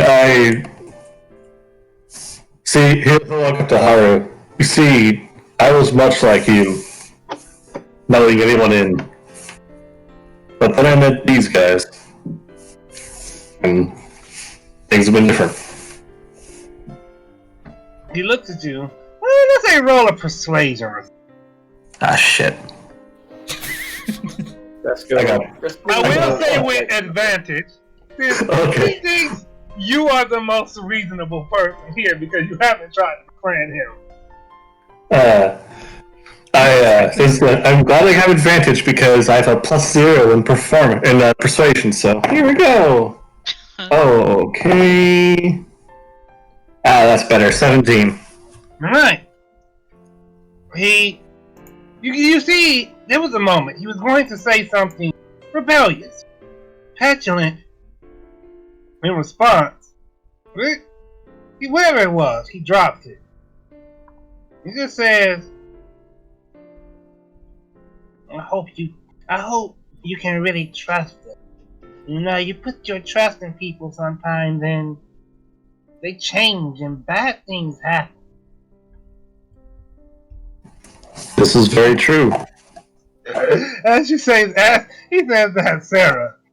Your master whispers in your mind, we can make it so no bad things happen.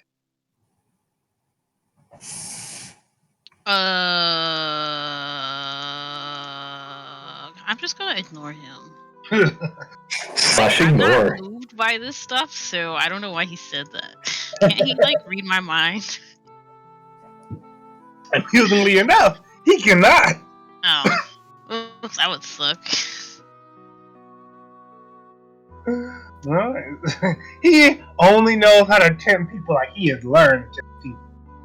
What does that mean for your master? Well, who could say? Long and, flesh Hard out. to tempt someone with no motives. Indeed. So, I really didn't ask for this guy to come here. Haru just sort of crosses his arm and, slides against the, just slides down a little bit. Somewhat defeated. Bunko walks across the room. Taps Genki on the shoulder, takes his notebook and his pencil, turns to her own page and starts writing. Not as furiously as Genki did, but she's writing now. She comes over to you, Resco. No, she tears the page out. She comes over to you, Resco. And she says, Can you read this to everyone else? Esco will take a look at it and read it.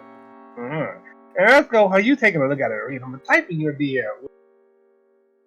Okay.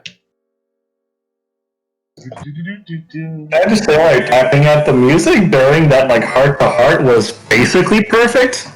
It really kind of felt like, heart to heart music. Mm-hmm. Shout out to this playlist. It is doing No work. shit. No shit, this poet's right.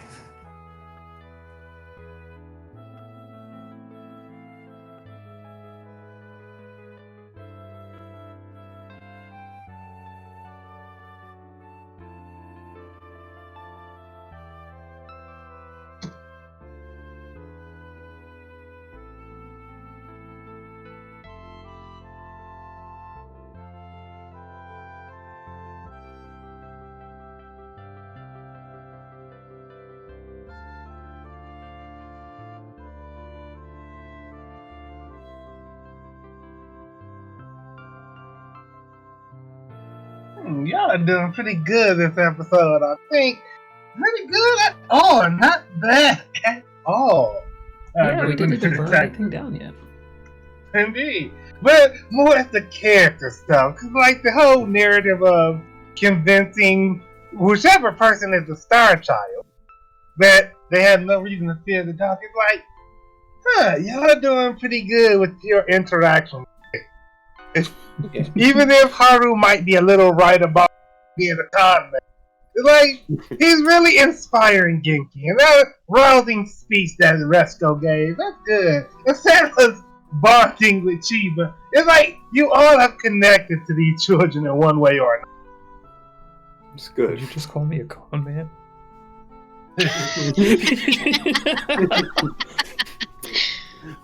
Like some 40-year-old adult says this to like a 9-year-old. What'd you just say to me? It's 17. I know. But it's more funny if I imagine you being a 40-year-old.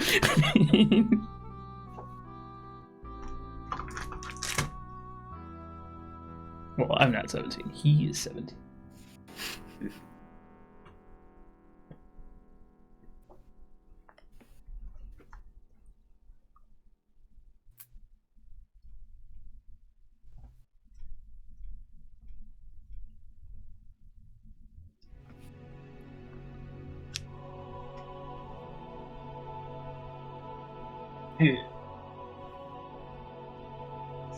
I'm excited. Get excited. Get excited. We're about to do some bad thing. I love the dub of Dr. Stone. Well, I think the dub is bad. It's so bad. Alright, once again, if there's any grammar error, it's the fault of the child, not mine. Once again, the child has perfect grammar. You're in character, it's fine. Now, when he said to read it, did he say, like, read it out loud or just read it? Yeah, she wants you to read it to the room, because she's not confident enough to tell everybody herself. Vesco will say,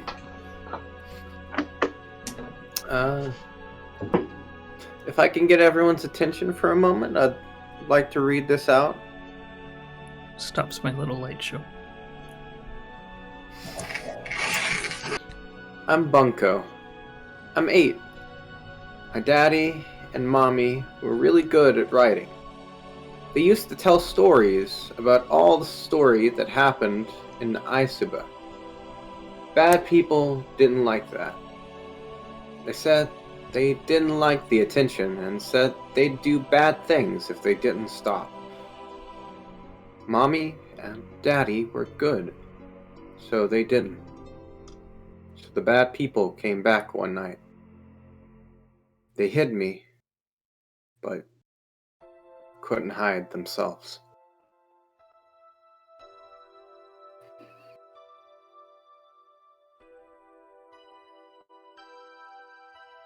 I'm sorry, Bunko.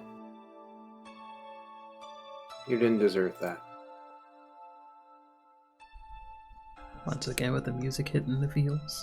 The music was perfect for that scene. Is this ready for us? What the fuck? Poco. Uh-oh, engaging, sad.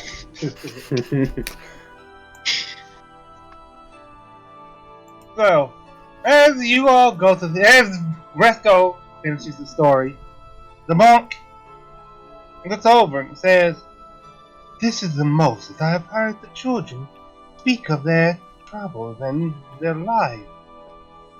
You all are very good for this place. I feel as if there was much I have not learned.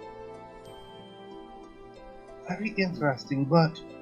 And he shakes his head, he says, "But does that help you all find what you were looking for?"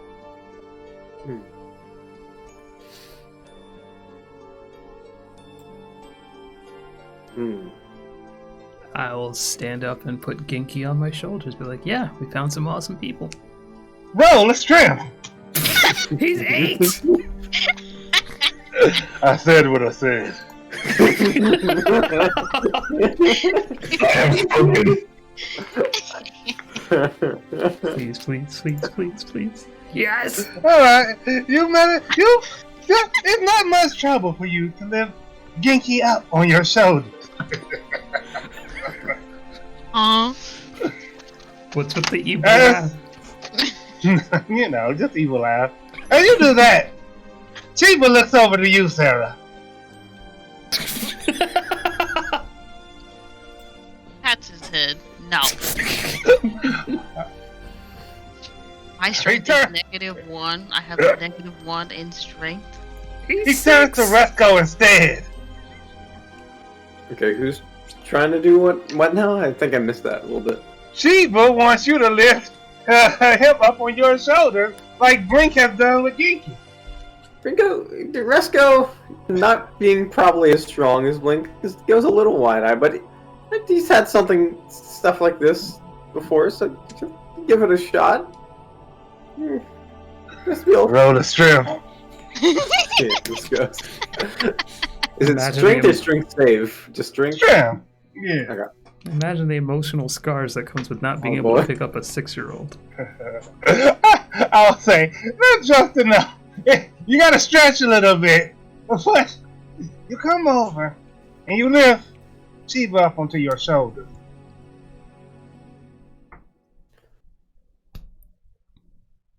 How tall is he? Usamu look over to Haru. No. Haru looks over to you and he says, I wasn't going to ask anyway. I want to whisper to Genki and say, this power of yours, what are you talking about? One more time was that Blink, sorry. Whispering to Genki and saying, this power of yours, what are you talking about? Let's see, let me go back over the thing he wrote to see if he mentioned anything about power. Or maybe I misinterpreted it.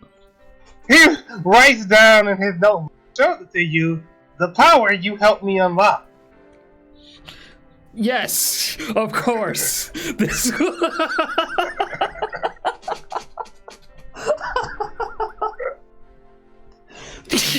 God damn it. Yes, of course, that power. Just remember, it's deep inside of you, so if you ever let it slip away from you, then you're losing yourself as well.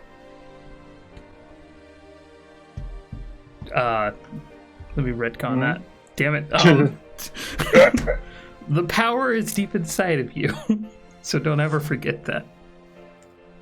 No one can ever take it away from you. He nods. And not excitedly, proudly, he believes you. He will hold on to that belief forever. I'm gonna look at Resco and signal to him he's not the Star Child. Oh yeah, we're supposed to be doing that. You want me to pick you up? She looks at you for a long moment. said, Can you even lift up a box of vegetables? So are you saying yes? No, I don't want to get hurt. All right, carry on.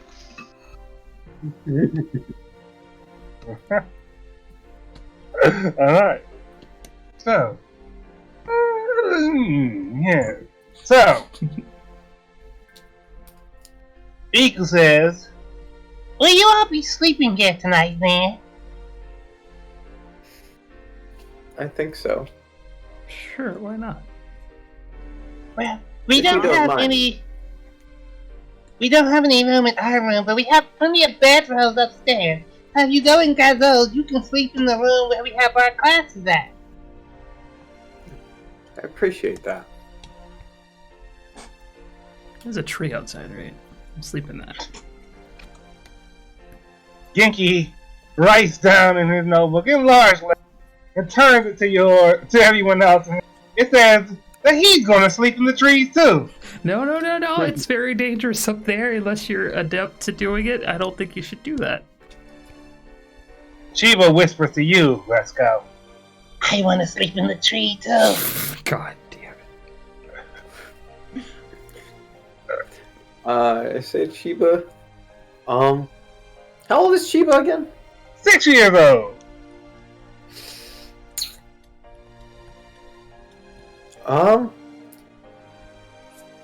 It is a very cool thing to do, but I think it's a lot more comfortable to sleep inside of a place, so I'll be sleeping inside.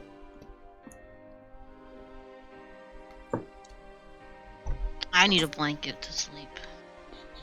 You would have to, of course, ask Blink over there Hey! if he wants to share his tree. Well, Blink. Chiba looks sharply at you, expectantly. how about this? If you know how to climb a tree, then of course you can. But otherwise, it'll be incredibly dangerous. No, he can't. There's no way he can climb a tree, so it's okay. He way, stares at you. Will He you climbs ever- down off of Resco's shoulder. Oh no. He runs towards the door. Wait, no.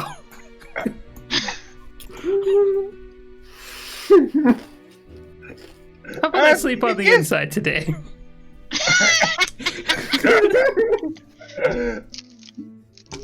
He looks at you, Blink. It is a look of disappointment. I just realized that it's dangerous out there at night, and I don't want to get hurt.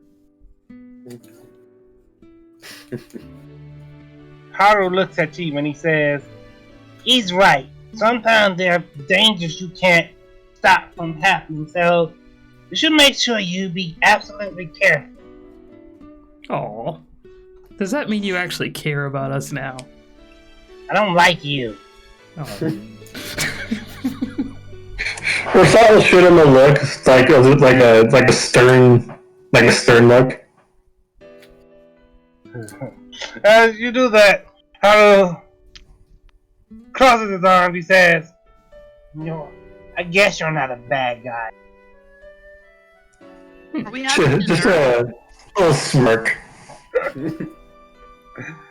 as you ask if you're having dessert, Iko looks over at you, Sarah. She says, Where are we supposed to get dessert out here? You don't have a pantry? A fridge? What? Yeah, eat!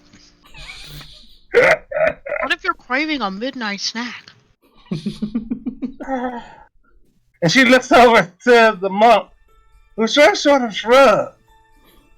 And she says, Well, we don't really have the type of money to store food like that. So. We're leaving tonight.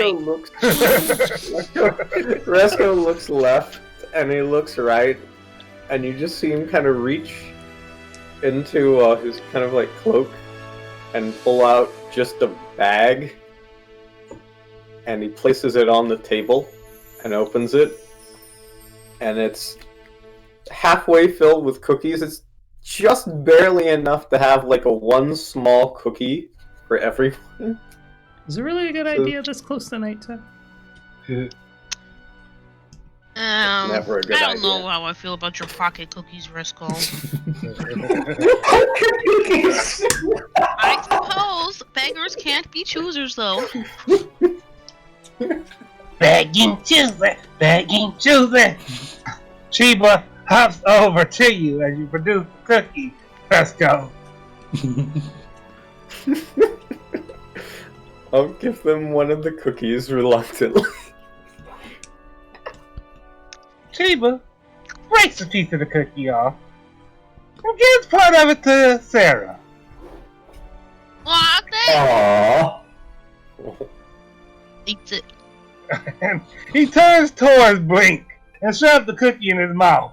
Hey, Nom, nom, nom, nom, nom. I don't eat cookies, but thank you. Alright. Wait, we only get one? Well, Resto We got is the enough for cookie one. purveyor. Everybody gets one. What? I I already ate like half of these on the way here.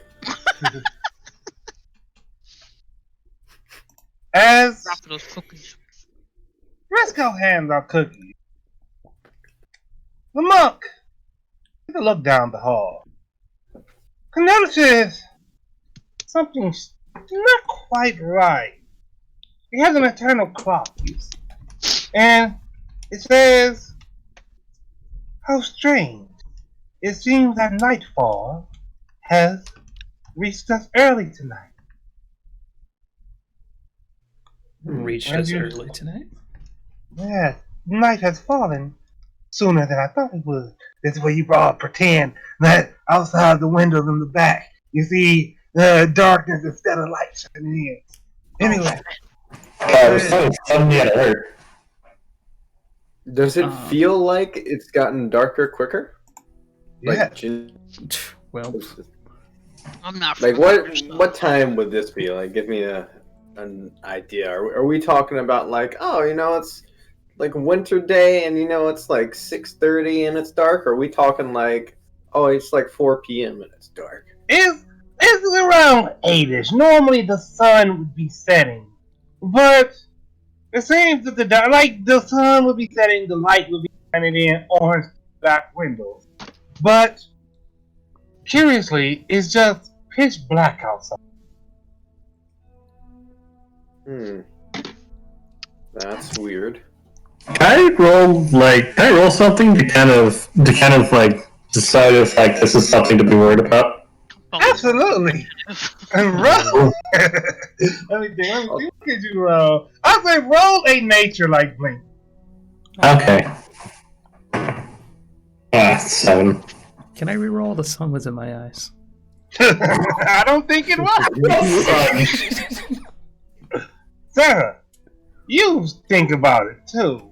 No, you don't know. Rasco, you don't understand. You don't know about any magical phenomenon that may have caused it. Sarah, though, in the back of your mind, your master speaks. He says, "This power, this facade of my own, something approaches." But we noticed the darkness, right? Yes. Okay. It's probably just I- getting dark soon. I think something's happening. The winter solstice? I mean, the summer solstice. I think something bad's coming. What makes you think that? What? What's going on? Just a feeling. It's kind of dark, and our enemy is kind of dark. I'll summon my hawk and tell the kids, alright, stay inside. Do not leave. I'll be right back. Children, you should all retreat to the attic and remain there until the situation is resolved. And all the kids, they look at the monk, and they look at you all on edge. And, well, 4 of them, hold on, Resco included. By the way, 4 of them Heed what the monk is saying. Heading out the kitchen and up to the attic.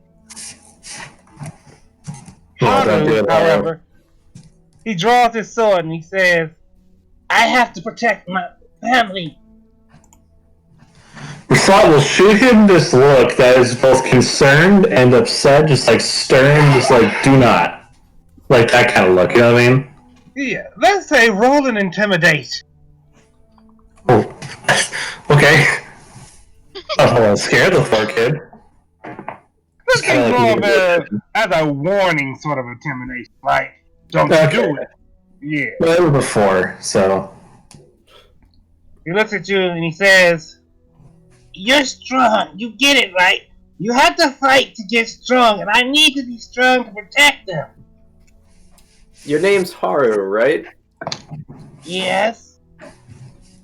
Well, Haru, if you want to stay out here and make a difference, you have to prove yourself.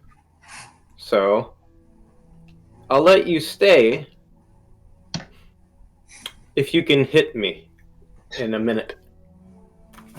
Alright. Do we have a minute? Sure. Okay, Yeah. okay. I'll say 30 seconds. If you can hit me in 30 seconds. Alright, let's see. Let's see. He is going to swing on you. We're just gonna keep.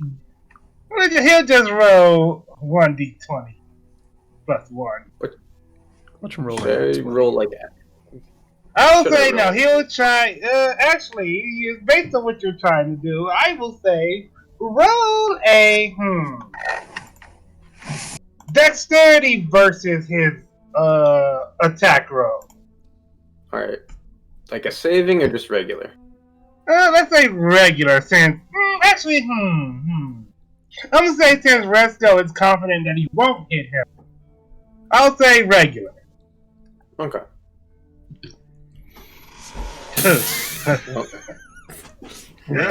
Well, okay, then we're gonna say on the first one, as he thinks this, and so he hits you. He tries to aim for you with the flat end of the sword, and as he swings on, he's just brushing it out the way. He's going to try and attack you again. In code, right? We don't got time for this. And again. Get your ass up there. Roll an intimidation, Sarah. What? He looks at you and he says, but if I can hit him, that proves that I'm a fighter. And he swings at you again. Alright, I'll roll another dexterity in response. Yes, sir. You got this, Resco. Oh, alright! Once again! You bust the blade off last time, but this time, you sort of just slide past. He's gonna come at you for one more slash. And he said, this time, I'm gonna prove to everybody that I can protect my family. And he swings. Ain't proving nothing, kid. Less than 30 seconds. Wait, hold on. He's doing it a third time? Yeah, that's his third time. We'll use that to indicate him trying over the course of 30 seconds. Okay. Alright. So, finally, you just sort of catch the blade. Just holding it between two fingers. And, well, what do you say, let's go? It took me less than 30 seconds to read every move that you do. And when it comes to actual physical fights of our group, I'm one of the weakest. Well, you did kind of take out a bunch of people all at once. He's conflicted between the two stories he just heard. He looks around, he turns to Rasat, and bleedingly, he's like, tell them I can fight too. Rasat will just. He'll go up to him and put a hand on his shoulder. Don't do this. He returns the sword to his sheath. Says, I Listen, won't go outside, but I want to stay in here and protect everyone else. yeah, Counting on protect your family upstairs. You're the second front line. If anything happens to us, make sure It'll be they're up safe. to you. But no matter what, don't leave that room. But hurry on now. We need you up there now. And as he's doing that, as soon as he goes upstairs, I'm going to cast or start to do something. Uh-huh. See how much I can do this. Alright, let's see. Guards and wards. Oh, smart to know. You get a ward that protects up to 22,500 square feet of floor space. And the water area can be alright. Smart. Ooh. So let's say that all the while, as your it takes about 10 minutes. So we'll expedite it and say that since the moment, like 3 minutes. I mean, whatever you think works. We'll say Resco decided. We'll say he preemptively decided it when he entered this place. He would start casting his ward before they really got to investigating things, because if they knew where to find one of these children, then it's quite easily likely that the Shiori's group was able to find them as well. So yeah, so the guards and the wards are up, and Haru, defeated both by you and Rasat, heads upstairs with everyone else. You head back out to find Yamaguchi, not quite standing near the wall, but standing in front of the door, his sword drawn, and he looks as you all approach. He says, "So you all felt that too, then?" Yeah, totally. We were all worried. I'm sure of it. I've seen Shiori use it before. Maybe it's not even her. But creates this veil, this thing where the darkness just surrounds this area. She's likely trying to trap all of us inside. She might not even know that we're here. It's probably just to come after the kids. If we have to convince them that they don't need to be afraid of the dark, she's trying to convince them that there's plenty to fear. So he looks at y'all and says, "You understand that we have to fight, right? If we fail, then they win. They get one star." It's Shiori who's coming? Herself? Yes. Or is it No. a minion? Maybe. Find out. I don't know. Can you And repeat the question? He starts laughing. He says, "Are you all ready to fight if it is Shiori?"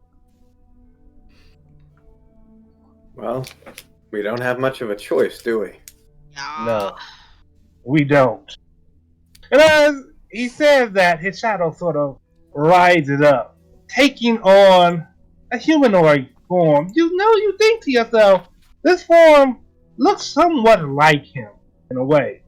But it turns liquid, sort of wraps around him, covering him in this dark armor, coating his blade shadow. And says, "Well then, let's go." Release you all back outside the house. Out there, see a group. Well, yes, definitely a group. 4 faces, 4 people stand there. But they have masks over their face, masks that seem to be made of metal. They have these huge circular. Yeah, initiative. That's a sensible thing to do. I'm sorry. What do the masks look like? They are like, let's see. Well, actually, let me get you a visual. I describe it. Well, that's right. I suppose I should describe it. Let's see if I can just give you a visual representation. That's literally the best initiative I've ever rolled in my entire life. Nice. You were just ready to go. Apparently, yeah. Anybody afraid of spiders? In real life? Yeah. No. All right. Really? Really? They're not friends, Make me a though. little uncomfortable. Yeah. Yeah, I would rather them be at Maybe- least 1,000 feet from me. Maybe I shouldn't show y'all a picture of a spider then. Give it. Do it. I don't want to see it. I like Muppet. Let me think. Show I'm me trying to Muppet. remember the name of the spider I'm thinking. I'll Let's not say go for spider then. When I see them, I wouldn't want a black widow in my house. Yeah, that's fair. For me, it's spiders. It's like as long as they stay in their corner and stay away from me, we're cool. But if they start to intrude on my space, that's a different story. Yeah. I can coexist with a spider that's chilling in the corner of my room. I really don't care. Alright. Alright, okay, I got it. So we won't go for spider, we'll say this. The masks have the shape of a normal human face, but they're made of metal and possess no orifice that would suggest they're meant for breathing or seeing. Instead, they possess 3 large glowing white circles that make a crescent moon down the center of the mask. It gives these people we think you assume to be people, this otherworldly, intensified by the shadowy clothing that hangs from their body. As you all step out, let's see, how did Blink get both an 8 and a 21? Blink! What happened there, buddy? Oh, the 8 was the first one. The 21 was the second one. So, oh wait, no, that was supposed to be a 10. My bad. I'm going to throw the But 21. if you want to give me the 21, I'm cool with that. I'm gonna be generous. Why not? Oh my gosh! And Resco also got 21. Resco got a bad turn. How is it I Unfortunately, finally not roll a left 20 my and everyone else rolls higher? Now you know how I feel. I always love Rolo. Every initiative, I am one of the last to go. Now you know how I feel. It is genuinely so true. Since I when I was playing Jacob, it wasn't so bad. But since I started playing Rasat, suddenly I can't roll initiative. I suddenly can't roll initiative to save my life. Tragedy is truly stricken today.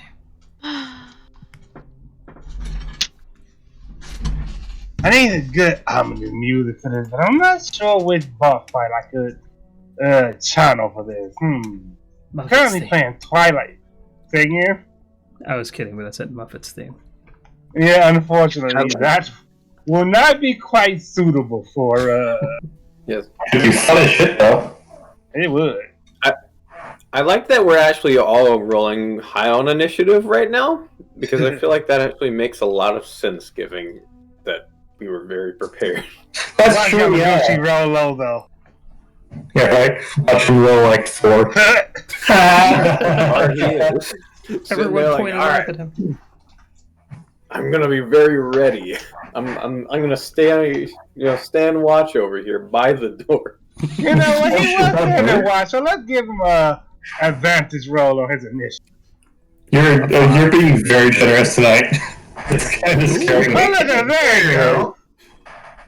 There you go. That makes sense. He was the closest to the door, so he would notice it first. Yeah. You can start us off. That's just fine. He just wanted to make sure you were last. Right? Alright, hey, that is fine with me. Finish him up before my turn comes. You were complaining about always being, when you were first that one time. Indeed. Let me see if I can find a good boss battle song. What's the name of that one place in Twilight Princess where it's like, the one in the Gerudo Desert? You first run into the Reed Dead there, and they got swords and they scream at you and then they swing on you. Oh, You better remember that dungeon. years. I do not know. Let's see. Arbiter Drown, maybe? Is that it? I don't know, because I haven't played that game in years myself. Alright, it might be. Yeah, it should be. Yeah! So the boss you fight there is the Stall Lord. Let's see what his theme sounds like. Or we can go for Death Sword theme. Actually, I kind of like the name of Death Sword. Alright, anyways, let me focus. Death Sword.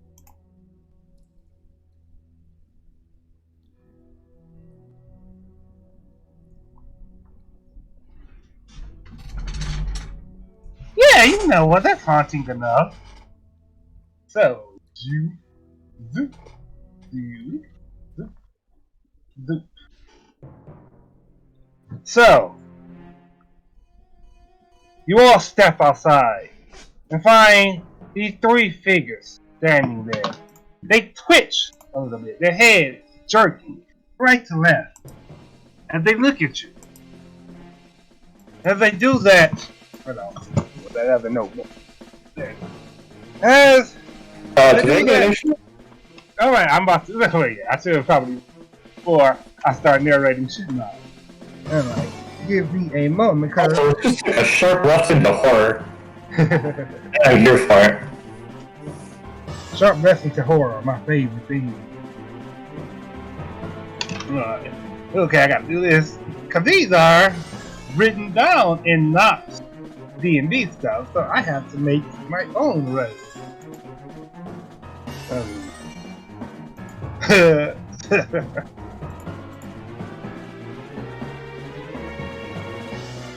I can make sense of that. Let's see how. 13, yeah, that's fine. So that's fine too.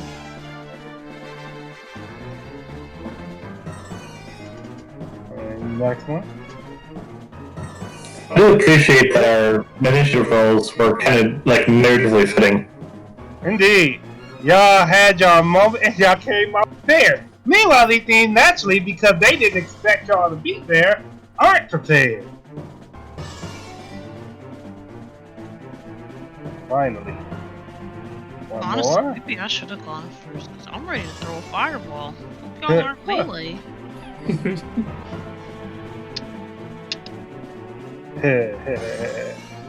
So, let me make sure I organize this properly. Make sure everything. Alright, so, the theme, they're twitching. And as I see you all exit the shrine, their arms kind of jerk a bit. And the shadow that wraps kind of forward, down to their hand. They don't communicate in a way you can understand, but the shadows rise off them and sort of trail around. A secret language only they can understand. Yamaguchi, because of his initiative, leads the charge. The sword of shadows branded. He steps forward. No, not step forward. He dashes forward and he swings. That's And I hit it. That's the sound of the DM rolling. So, he takes a quick swing of his sword. The sword sinks into the figure's body, responds in a rigid way. He draws back and swings again, slashing twice during the 16 damage. We gotta go. So, as he does that, the thing, it has to roll. So it does roll. I gotta type it all out because alright, so that does that. That does about a total Alright. 2 extra damage.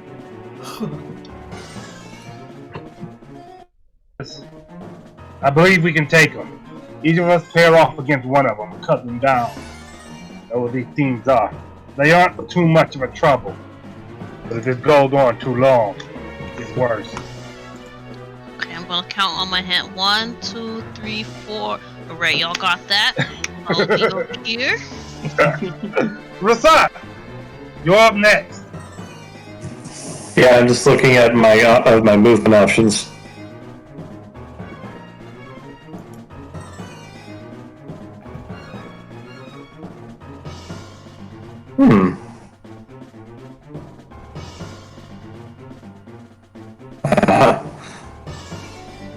Alright.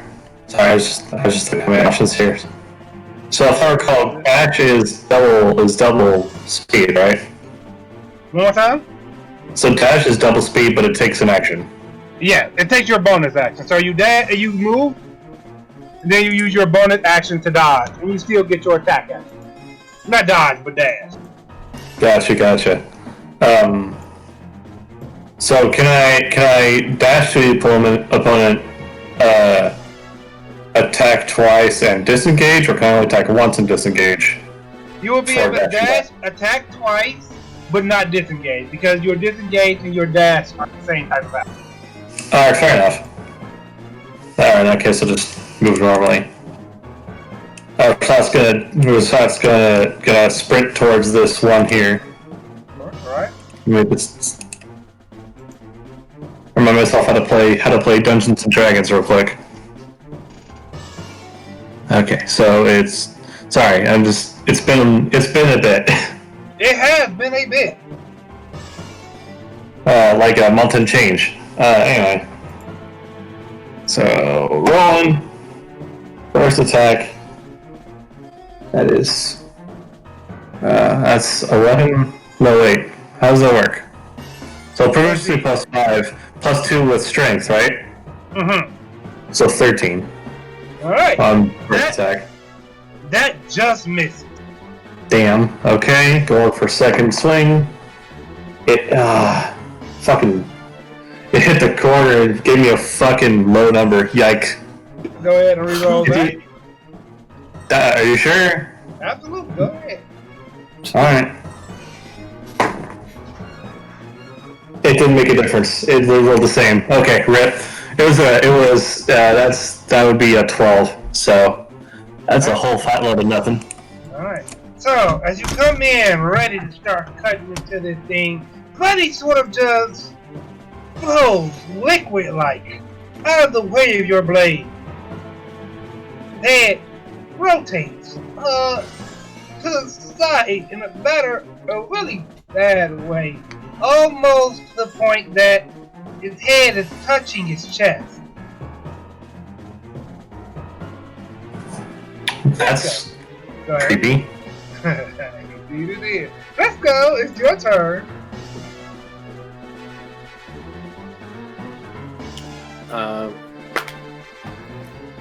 Resco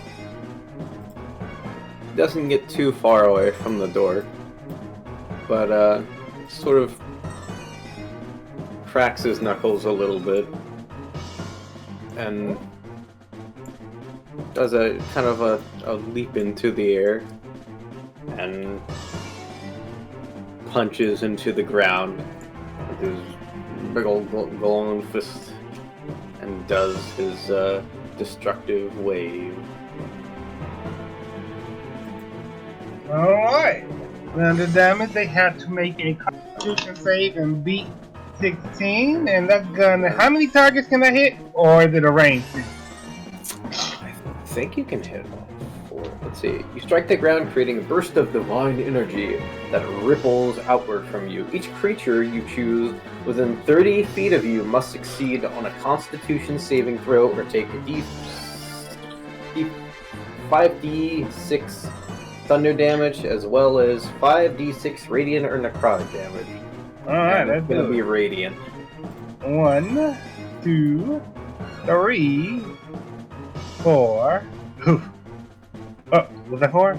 Yes, it was. Alright, so 2 of them take the damage. Do they take half damage from a success? Let's see, Constitution saving throw or take. Choice will be not. A creature that succeeds on its saving throw takes half as much damage and isn't knocked prone. And the ones that don't are knocked prone. Alright, so which one do you want to knock down? I'll knock this one down and this one down. So close. Alright. So that one. There we go.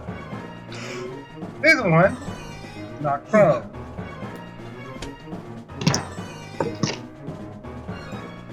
That one also. Knock prone. Y'all have probably handled it pretty quickly. Y'all got this. No threat to worry about. Alright, and both of them take 34 points of damage. Where's my calculator? I have not seen that in a while. Since the last time we could D&D.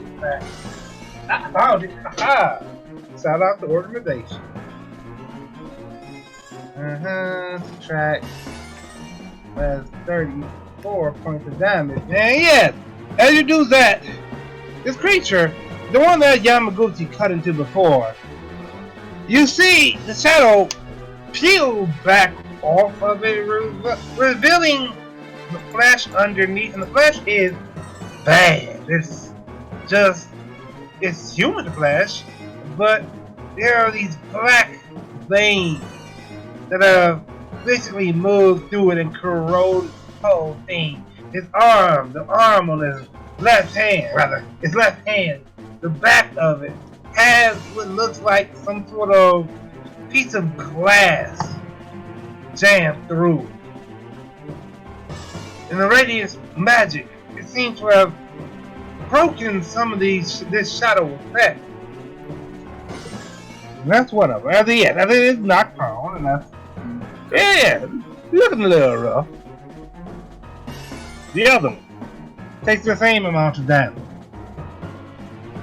And these are the shadows that would come from children. And same thing. The way the shadow pulls away from it. You see, that glass is jutted through his hand. It falls. Feels well. The other two seem to resist it. So the shadows upon them sort of letting the power undulate off. Now we're gonna be a total of 2 divided by 2. So that would be also Alright, so then, with that rest you end your turn, yes? That is correct. Blink, it's on you! Alright, before I head in there, I'm gonna send my spiritual weapon, summon it, and have it attack this one right here. Alright, go ahead. Alright, you already did. Yes, alright. That definitely hit. Takes 6 points of damage. Alright, and I'm gonna move into. Whoops. Oh, I can't alt Z. Don't mind that, I got it. Thank you. Move in on this prone one over here and take some slices at it. Alright.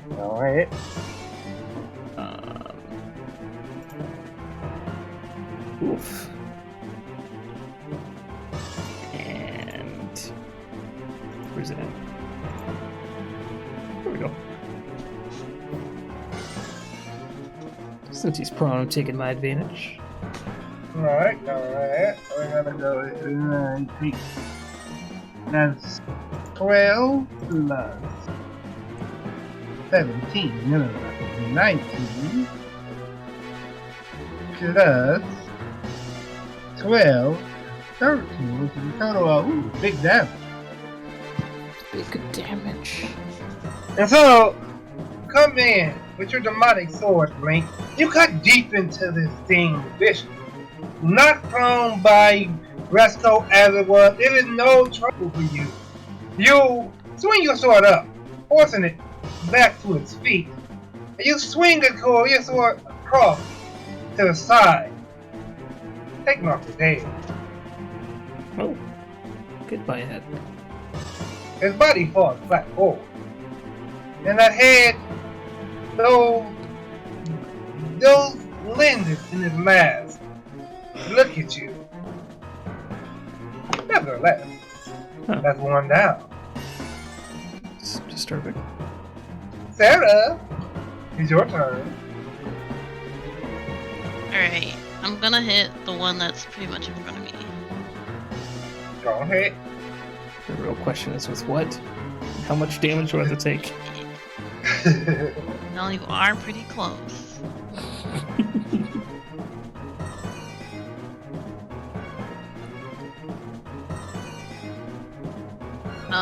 I don't know if I have to cast this 3 times or not, but I get 3 rays.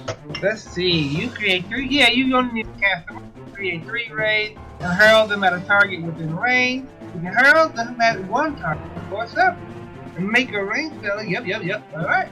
So you you can you can hit more than one if you want. I'll just hit the one until he hopefully dies. Alright. I'm so strong. So let's do. Is it all of them doing damage, or is like 8 per?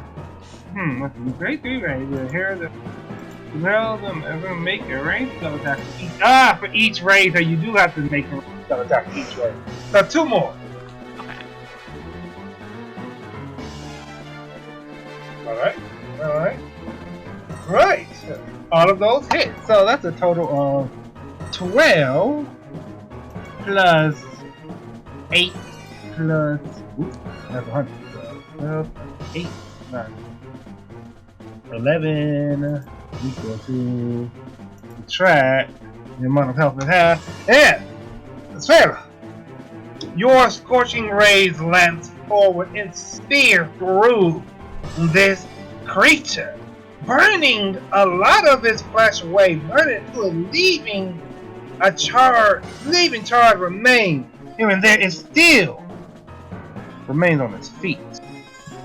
But you can tell it's not going to remain there much longer.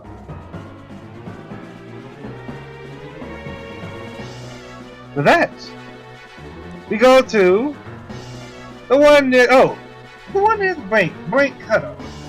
Real quick. La la la, don't worry about GMO. There's nothing ominous going on over there. He's dead. Indeed, he is. Oh.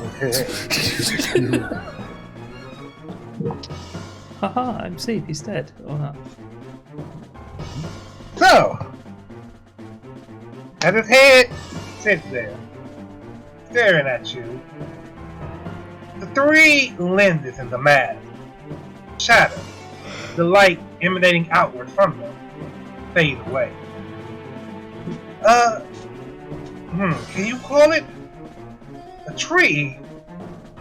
Regardless of what you call it, something sprouts out of the base of its neck. It seems like a tree, but it's entirely black, more mist solid. Alright. The one in front of you, Rasat, it turns its sword on you. It's going to attack. One, no.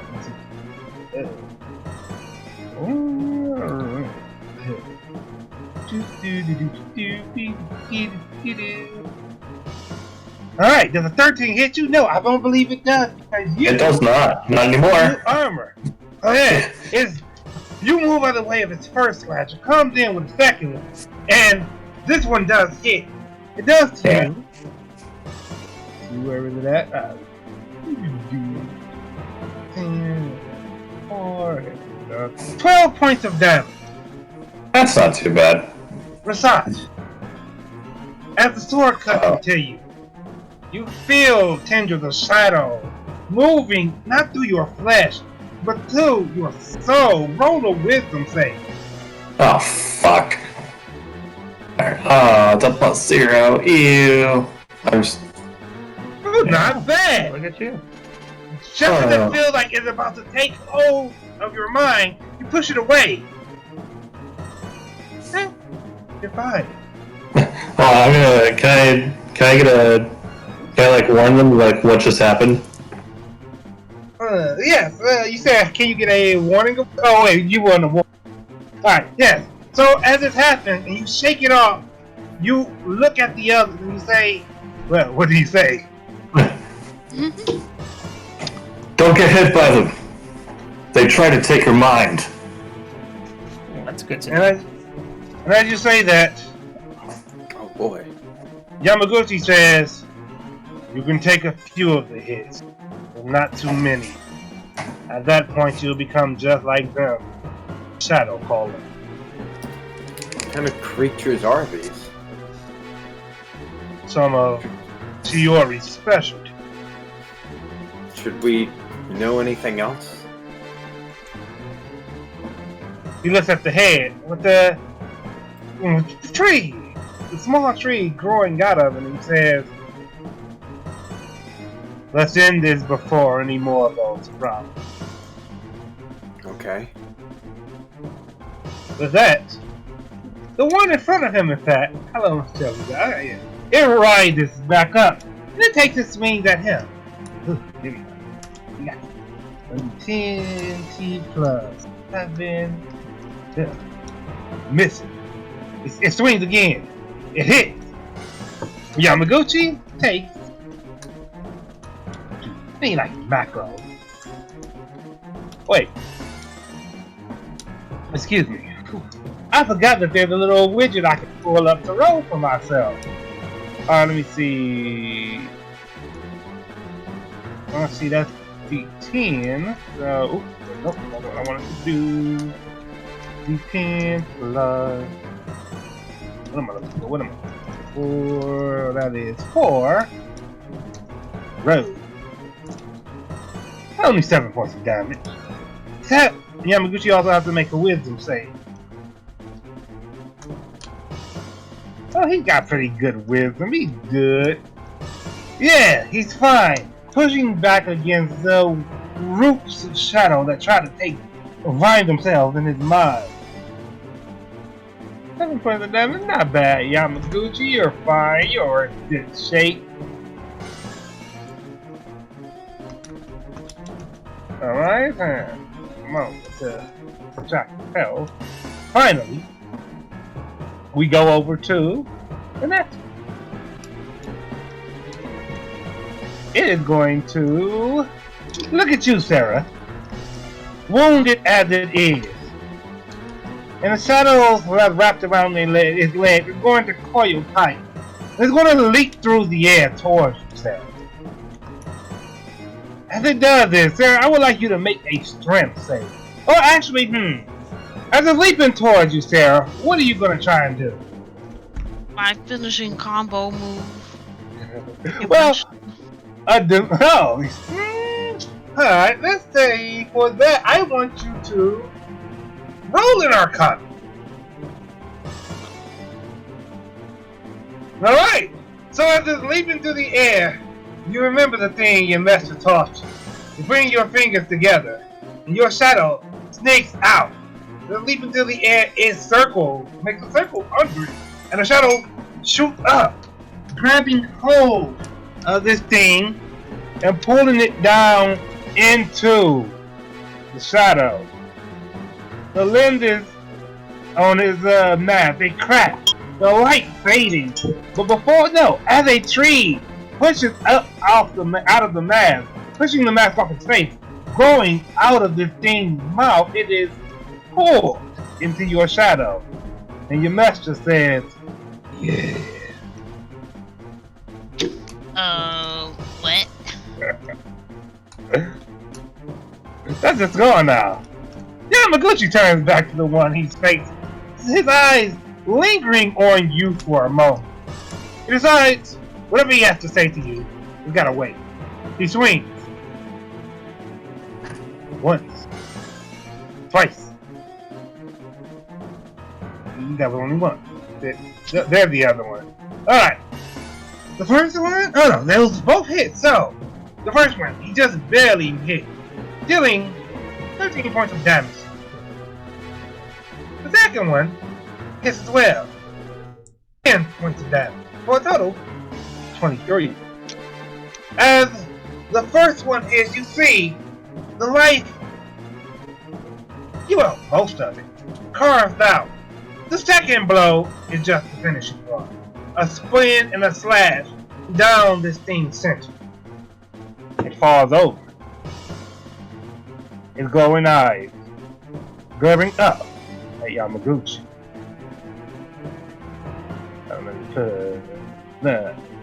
So, you got a Ubisoft.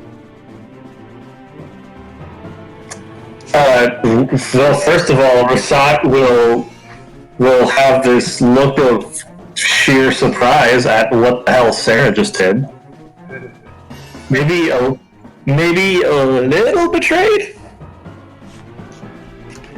but realizes now it's not the time, and goes to fight the guy in front of him. As I recall, the shockwave thing happened and he took damage, right? Yes. Colossus Slayer, baby. Let's see if I can land these attacks at all. 12 plus 5 plus 2, 19 for the first hit. Alright, that definitely hit. I would hope so. Oh dear, the second roll is a natural 1. Oof. Okay, I'm gonna go. I got an idea for that. Go ahead. Okay, I'm gonna roll damage for the actual successful hit first. Do I have to specify ahead of time if I'm doing one-handed or two-handed? Yes, that would help me. So I can know. Let me actually, since you're rolling with real die, you can just tell me two-handed if you're rolling two-handed. Okay, that's good. In that case, I will throw my D10. And got 5 damage. Alright. With a 1 D10. God fucking damn it. That's the best, but you know, sometimes you cut into it with that first slash. And yeah, you take the piece out of it. You are used to cutting. You know what this is supposed to feel like. You come back, and as you stab forward again, its body moves. No, it's not moved, not the body, but the shadows on it. Your blade goes forward as you try to slash, and the shadows, they stake around your arm. Roll a strength save. Oh, fuck. Okay. That is a decent bonus for that. Aha! 25! Alright. Before That's you off. get a tight grip, you rip your arm back, clearing the shadows away to sort of fizzle out like mist. And Yamaguchi behind you, he says, Oh shit, I forgot to add my Colossus Slayer. Oh, Sorry. go ahead. I hope this doesn't kill it because I'll just really wreck the narrative. That's another 8 damage. Does that kill it? Not quite. Okay, good. I just want to make sure I didn't kill the narrative. Alright. So yeah, you swing, you had your pull back, let's say, for the Colossal player, you swing your sword around again, yeah. Doing another 8 points of damage. Okay. So, let's So go. this is an extra worked in the narrative. Indeed. We return to you. 2 of these things Alright. are falling. Alright, then what I'm going to do is...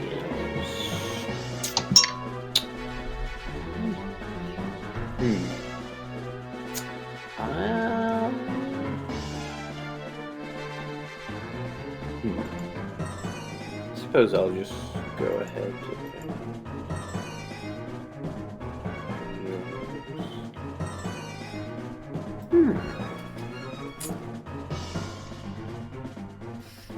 Is my sword having any kind of reaction right now? Right now, you do notice the glow. You still get that feeling. It wants to heal someone.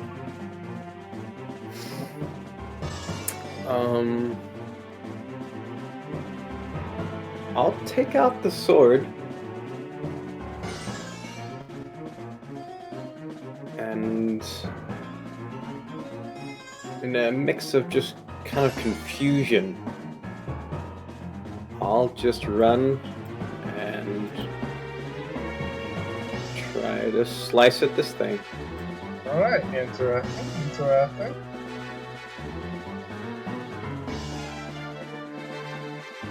Go ahead and roll for attack.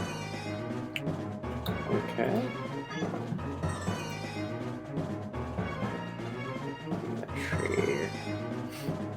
I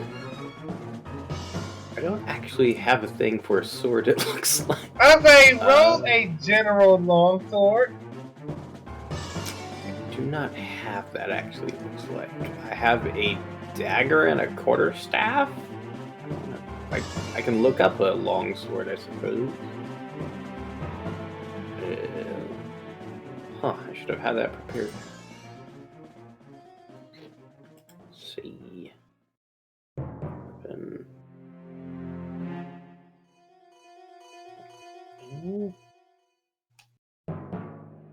Okay.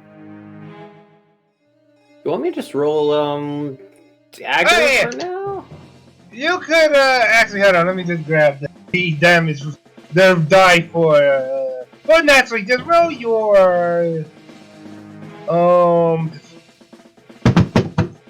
Get my brain a moment to catch up. Right, your attack, your 1d20 plus your strength modifier, and well, the healing of the sword won't matter until after you hit it. So your 1d20 plus your strength modifier.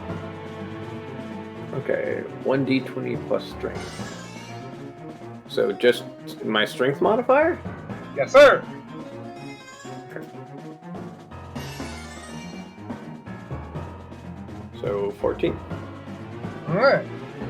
So, you run in, try to swing on the thing, and it only recognizes your blade. It moves out the way as you swing it through the air.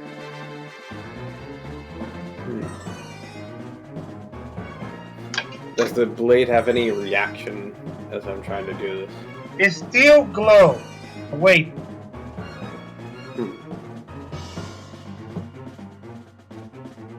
Let's see, how far did I come? Alright. And I will end my turn by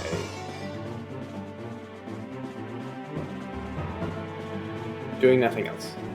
Alright. Blink, we come to you.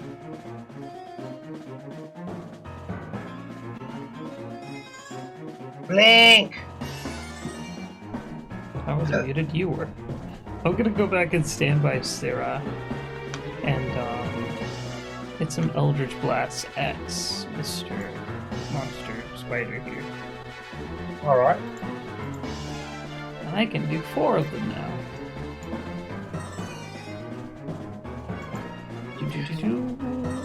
Uno, dos, tres, cuatro. Alright, that one. God damn. That one did. Alright, so we got quick. 12 plus 11 plus 17. So, from where you stand, you unleash your Eldritch Blast, bombarding this thing one after another. Maybe because they just dodged away from Fresco, it takes most of the hit. Each Eldritch Blast slamming with all your Eldritch Fury. It too. Oh, those. See where the health value at. Alright. Yes, don't even need to put that in. It just died. So, Sarah, we come to you. Can I just use that shadow thingy and eat him, or was that? Absolutely. You can feel free to do as you see fit. Wait. Oh, you look around. Right. Nope, they're all dead now. With their eyes glow, glow lenses they grow. Also, glow, I should eat their bodies. if you see fit. Okay, I'm gonna do it. Right? Which one would you like to eat? All of them. What? As, This one's as, ahead. oh, Go ahead, It's Resco. not my turn. Alright. Uh, Well, I'll- well, Sarah, you can eventually get around. Which one do you want to start? I guess I'll just go. Again. The one that's closest to, in front of Blink.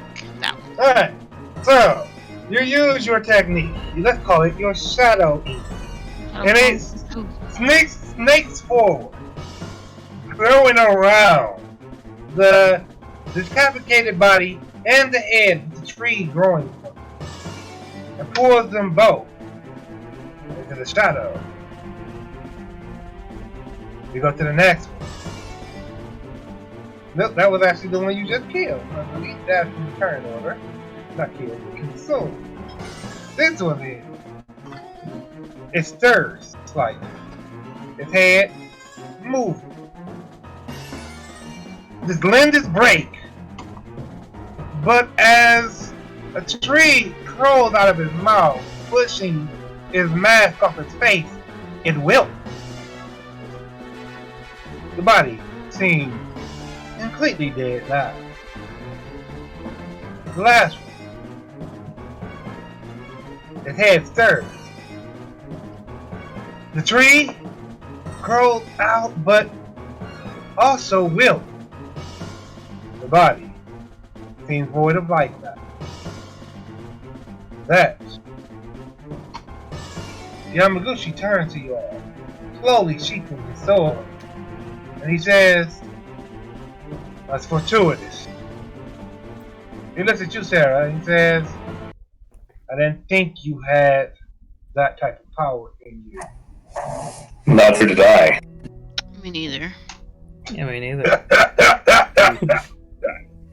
It's the me neither for me.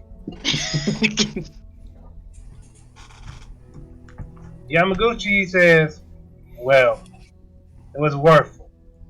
If you didn't have that. If those things were able to grow, at least, well, I should explain it. Those trees act as a gateway. These shadow callers are more vanguard than anything. People who have, well, one way or another, become an ally of Shiori. They go around carrying inside them trees that allow them to bridge a gap, make an arch, and from the arch, well, something far more dangerous would have arisen. Seen it before. She called it a woven nightmare. He thinks, if they knew we were here, they wouldn't have just sent the shadow callers. This is a good moment. And he looks up toward the attic where, you see, no, you can't actually see him. You see the kids watching from the windows. You notice that they all seem a little impressed. He says, as the early night begins to fade away and sunset falls over the little area, Yamaguchi says, we've shown them that the darkness is something you can fight. And he looks at Sarah. He says, we've also shown them that it's not necessarily your enemy either. I think we can probably say that our mission is successful. No, I think you're right. Agreed. Prasad is staring at Sarah, which almost betrayed. Was I keeping this power a secret? I don't think you directly told anyone about it. Oh But since you shit! haven't used your master power before, no one knew. Rasat will say nothing and walk back inside to check on the kids. Sarah, as Rasat walks past you, saying nothing, going to check on the kid, your master appears in your mind. He has what looks like one of those trees. No, not one of them. Two of them in his hand, and he's twisting it, pulling them together, and he creates this little thing. Looks sort of like you, except a fairy is small, a pixie. Me says, I offer you your first gift. This thing act as a channeling point for your magic. Conjure it, send it out, and it will cast your spell wherever it goes. Like remote fireballs. Yes, like remote fireball. Of course, that's the first thing you think of. So it's like it's a shadow clone. Think of it more like from Ocarina of Time, except with Blink uses Z targeting on a monster, then use Den Fire, it would radiate out from Navi rather than, well, him. Oh, so it's a fairy companion. Yeah, let's call it that. That's the nerdiest possible way you could have explained that power. Yeah, I don't even really know Zelda that well, but I Okay. figured it out. Alright, well, as long as you figured it out. You said Navi, that was really all you had to say. And Ugh. Good, cuz I was thinking, like, what can I do that would explain this in the simplest terms possible? And I went can to, he turn it into a cute fairy? yeah, he made it into a little pixie version of you. Oh, okay. I just really want to do shadow fire magic. That's kind of it. Well, you keep feeding him what he wants. you know how you mess to do. Works for me. I get a cute friend. Everyone else gets a cute friend, but when I get a cute companion, it's a problem. Give me one moment to grab all the kids real quick and let them. You, Jim, I there can you make this work. go. Go back to the lobby and then we put those kids on the token layer. And then we go inside with Rasad. And sure enough, the kids have all run downstairs to meet you all as you re-enter the battle. They are excitedly talking to you, Rasad, about what they saw you do out there. They're impressed. And amongst this, he stands there too, just watching in a bit of awe himself. And Haru, he comes up to you, Rasad, and he says, how do I become strong like you? Practice, determination.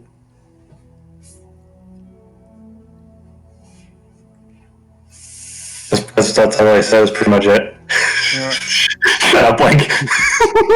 Haru nods, and he says, I should make sure I stay alive so I can practice and get stronger and protect it. Rasad will add, and a weapon that's actually good would help as well. He looks at the sword, and he nods. Dinky comes over Blink and holds his notebook up to you. It says, will I be able to use powers like you use? Absolutely. All you have to do Well, I'm not gonna say sell our souls to a patron. What you have to do is work hard at it. He nods very excitedly. Chiba takes hold of your hand, Sarah, and he whispers to you, I'm ready now.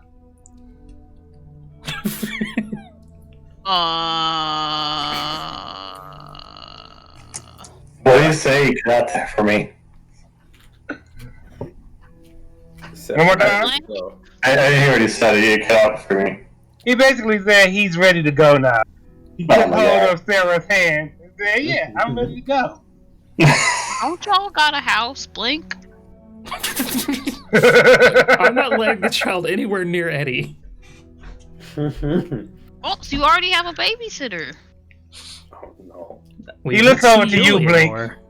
He says, take me. He's so cute. If I were to adopt this child, will we see Yulia more? Oh no. You ponder this. You think she is technically a babysitter. Like, Your thought is totally lost. I could stop by every night and drop them off. That's a good idea. Yeah. Come on, kid, let's go.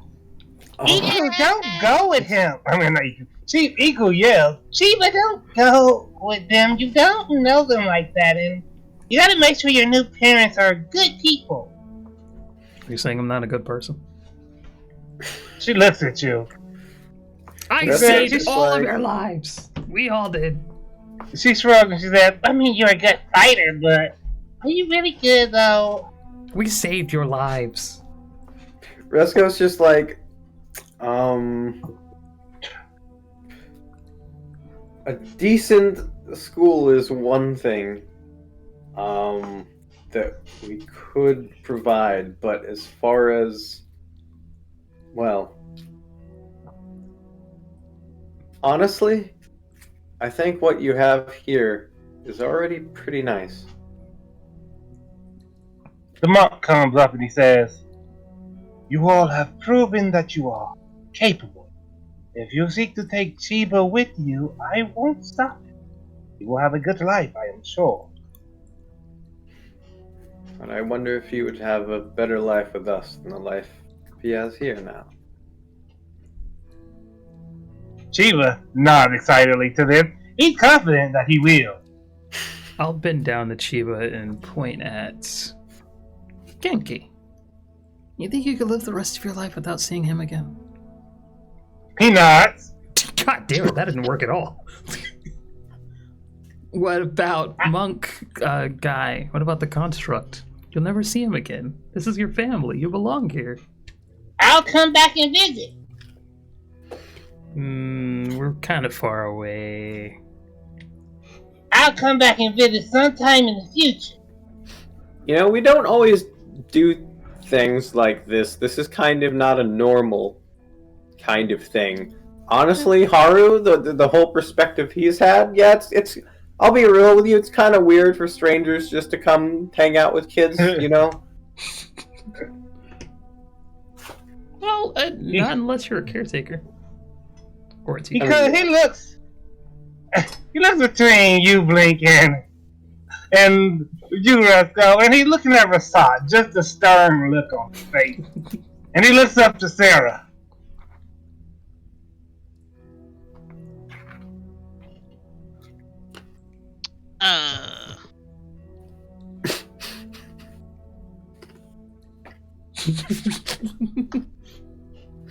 Do you like homework? He looks at you. He's not gonna make me do any homework, right?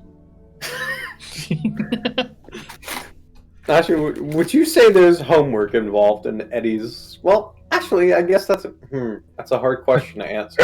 Yeah. Eddie's involved. Ah, yes, you'll love it. We have a big, scary frog that lives with us. He's gonna touch you with his slimy really? hands. Oh no! Really? I mean, I don't know if we have space for him to live with us unless he'd live in your room. I think This kid ain't Eddie's scared of got a nothing. room. And he's got plenty of room in his room. Like his I'd three take- other children living Yeah, in I don't his have room? anywhere to keep. Yamaguchi comes up and says, "Listen, child. You are not coming to stay with them. You'll get in the way." Hang on, you don't have to talk to him like that. Silence. You don't have to talk to me like that, but okay. Someone just like turns attention, like just kind of give him this look, like choose your next words carefully. He looks at the child and he says,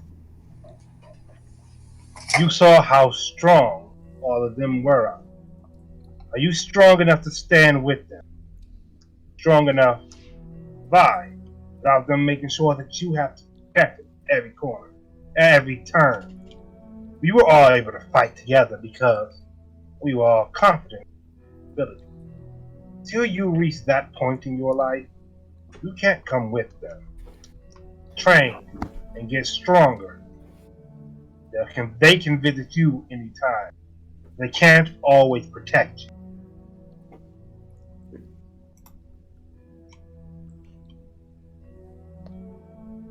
Yeah, well, he said. Hearing that from you, Sarah, he lets go of your hand and walks off sadly. Hey, kid. He looks. Give me a second. Oh my god.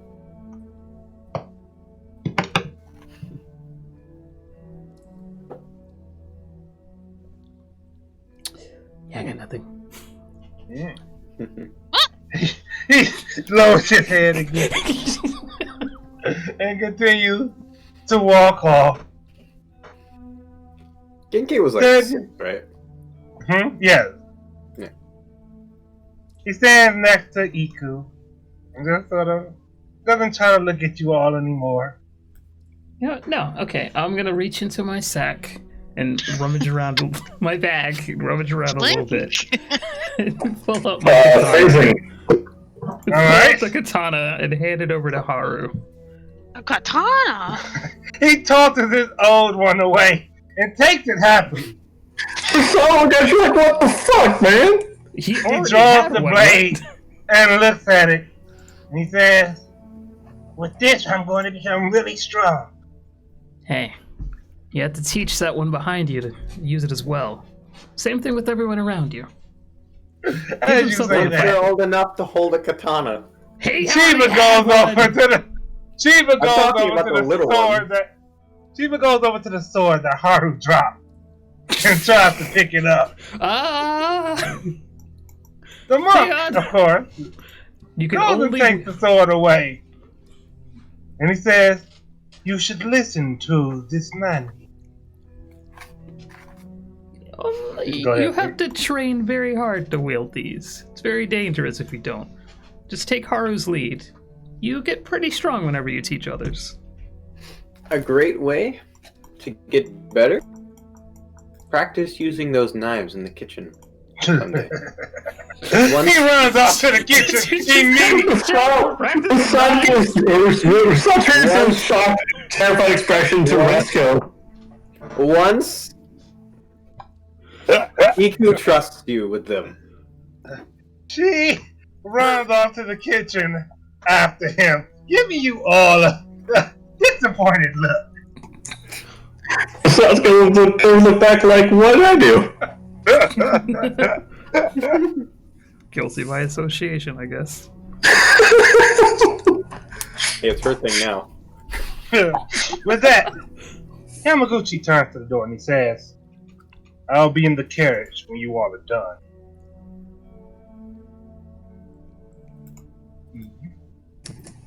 Rosal will actually go out there and join him because he just wants to talk in private for a moment.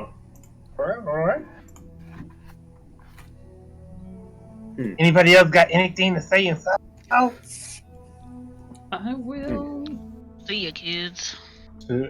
Genki, I'm not gonna leave you empty-handed. You just gotta promise me something. You won't use it until you train with this. He nods.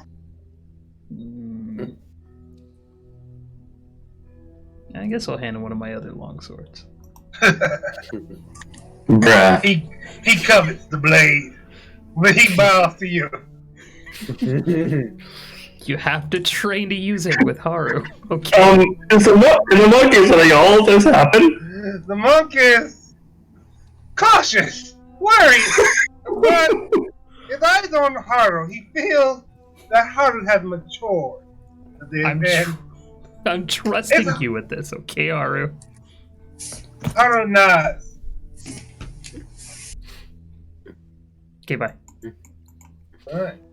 So, you all... yeah, go Go ahead. up to the monk and say, "You're just to make sure you're okay with all this, right? I know it's a lot of baggage."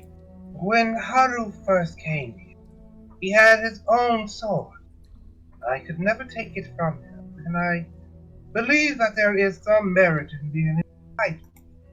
So, look at Haru and Genki, and listen to the commotion of Shiba and Iku in the other room. He says, I will find a way to make sure that everything works out. All right. Honestly, for a lot of people, well, I think you tend to grow up and see that some of this stuff is a lot more scary than it's worth it. So, it's very possible that some of them might end up going in a very different direction than any of this. Indeed. I wish you luck with that. Pass him on the shoulder. Bye, Connie. Starts to walk I mean,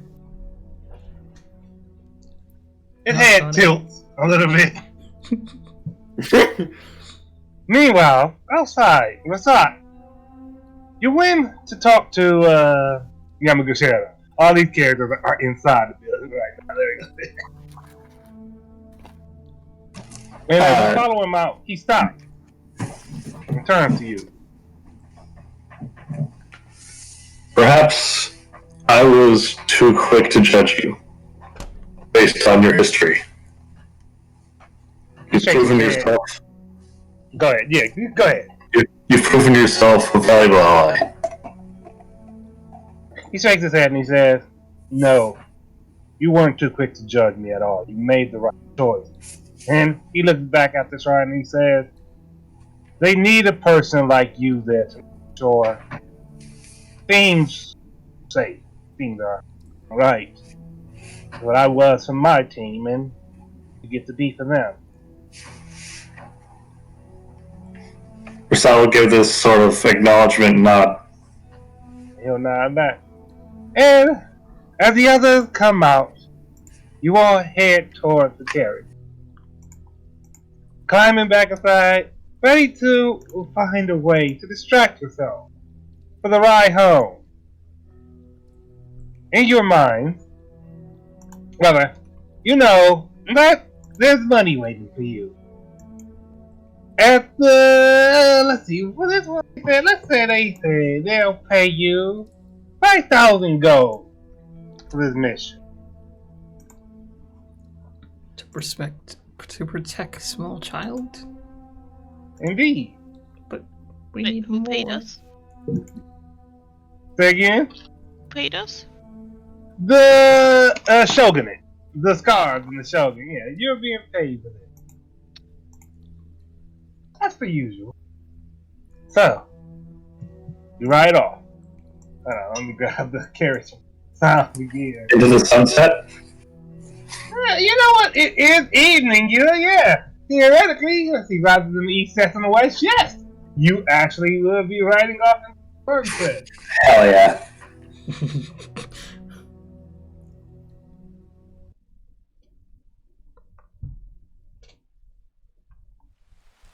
So, but took a clatter, of course, plenty. Floppy steps. And so, you ride off into the night, towards your pavement, toward Caladium, and toward whatever Isuba has planned to do next. And with that, we'll bring this episode of Caladium Blue close. I was gonna say, usually the ride off of the sunset is followed by credits. Indeed. You should So- dramatic music. Before we make our departure for the night, here is I've spoken to Blink about this previously. I think I mentioned it to Relay, but what I did today was a different scene that sort of like moved the plot forward based on a timer, and you all were pretty much on time for all of the scenes that went down. Like there was never a moment where it was like, okay, this is like a fight. It was like maybe a few extra seconds for the scene, but otherwise, yeah, we can go on. Alright, good work to all of y'all. As we go forward, you'll be dealing with a situation like this. There's a starfruit child. A starfruit you need to become useless against the preset of your master. And, not preset, but Shiori's group. I really need to come up with a name for this. And... Chiori and Chiorites. And the idea is that she is well. Each episode is going to be like there's going to come an instance where, depending on what happens, the child is going to be put in danger, and there is a lose situation that you can run into. For example, if y'all didn't convince Haru not to fight, he would have gotten taken by the Shadow Caller. Oh. Oh shit! I was We're gonna in Telltale territory. Wow. I was gonna be like, all right, you can come, but you gotta be strong. Indeed. And he So, definitely would So he would 100% without fail would have been taken. if they got close enough to him. Yikes! Yeah, this is some like Telltale bullshit. So Haru is the Star Child. Starfruit Yes, he Child. was. Yeah. I thought I Okay. was making that a bit too. He was kind of the first time y'all met. Like, I I thought figured. It could have also been like a red herring. Yeah. it's red herring. It was red herring all along. But I thought it was what was her name? But the quiet girl. Bunko, yeah. Yeah, I thought it was her because it's usually the quiet one. Yeah. That was also a red herring. I wanted to. Well, not Red but herring all along. she was the first red. Well, I guess you could argue with Genki, but I definitely intended her to be the first red herring. Genki the second one because he couldn't speak anymore. And the idea was the question of why couldn't he speak anymore? Yeah. Poor thing. So we'll see how y'all do this next time. I already have it planned out. But till next time, I thank you all for joining me. I think we made pretty good time since we started at 8 o'clock. I'm actually honestly really this is gonna be a really interesting going forward now that Sarah's powers were revealed. Indeed. Mm-hmm. An hour and 15 minutes, by the way. I mean, 3 hours Wait, and what? 15 minutes. Okay. Alright.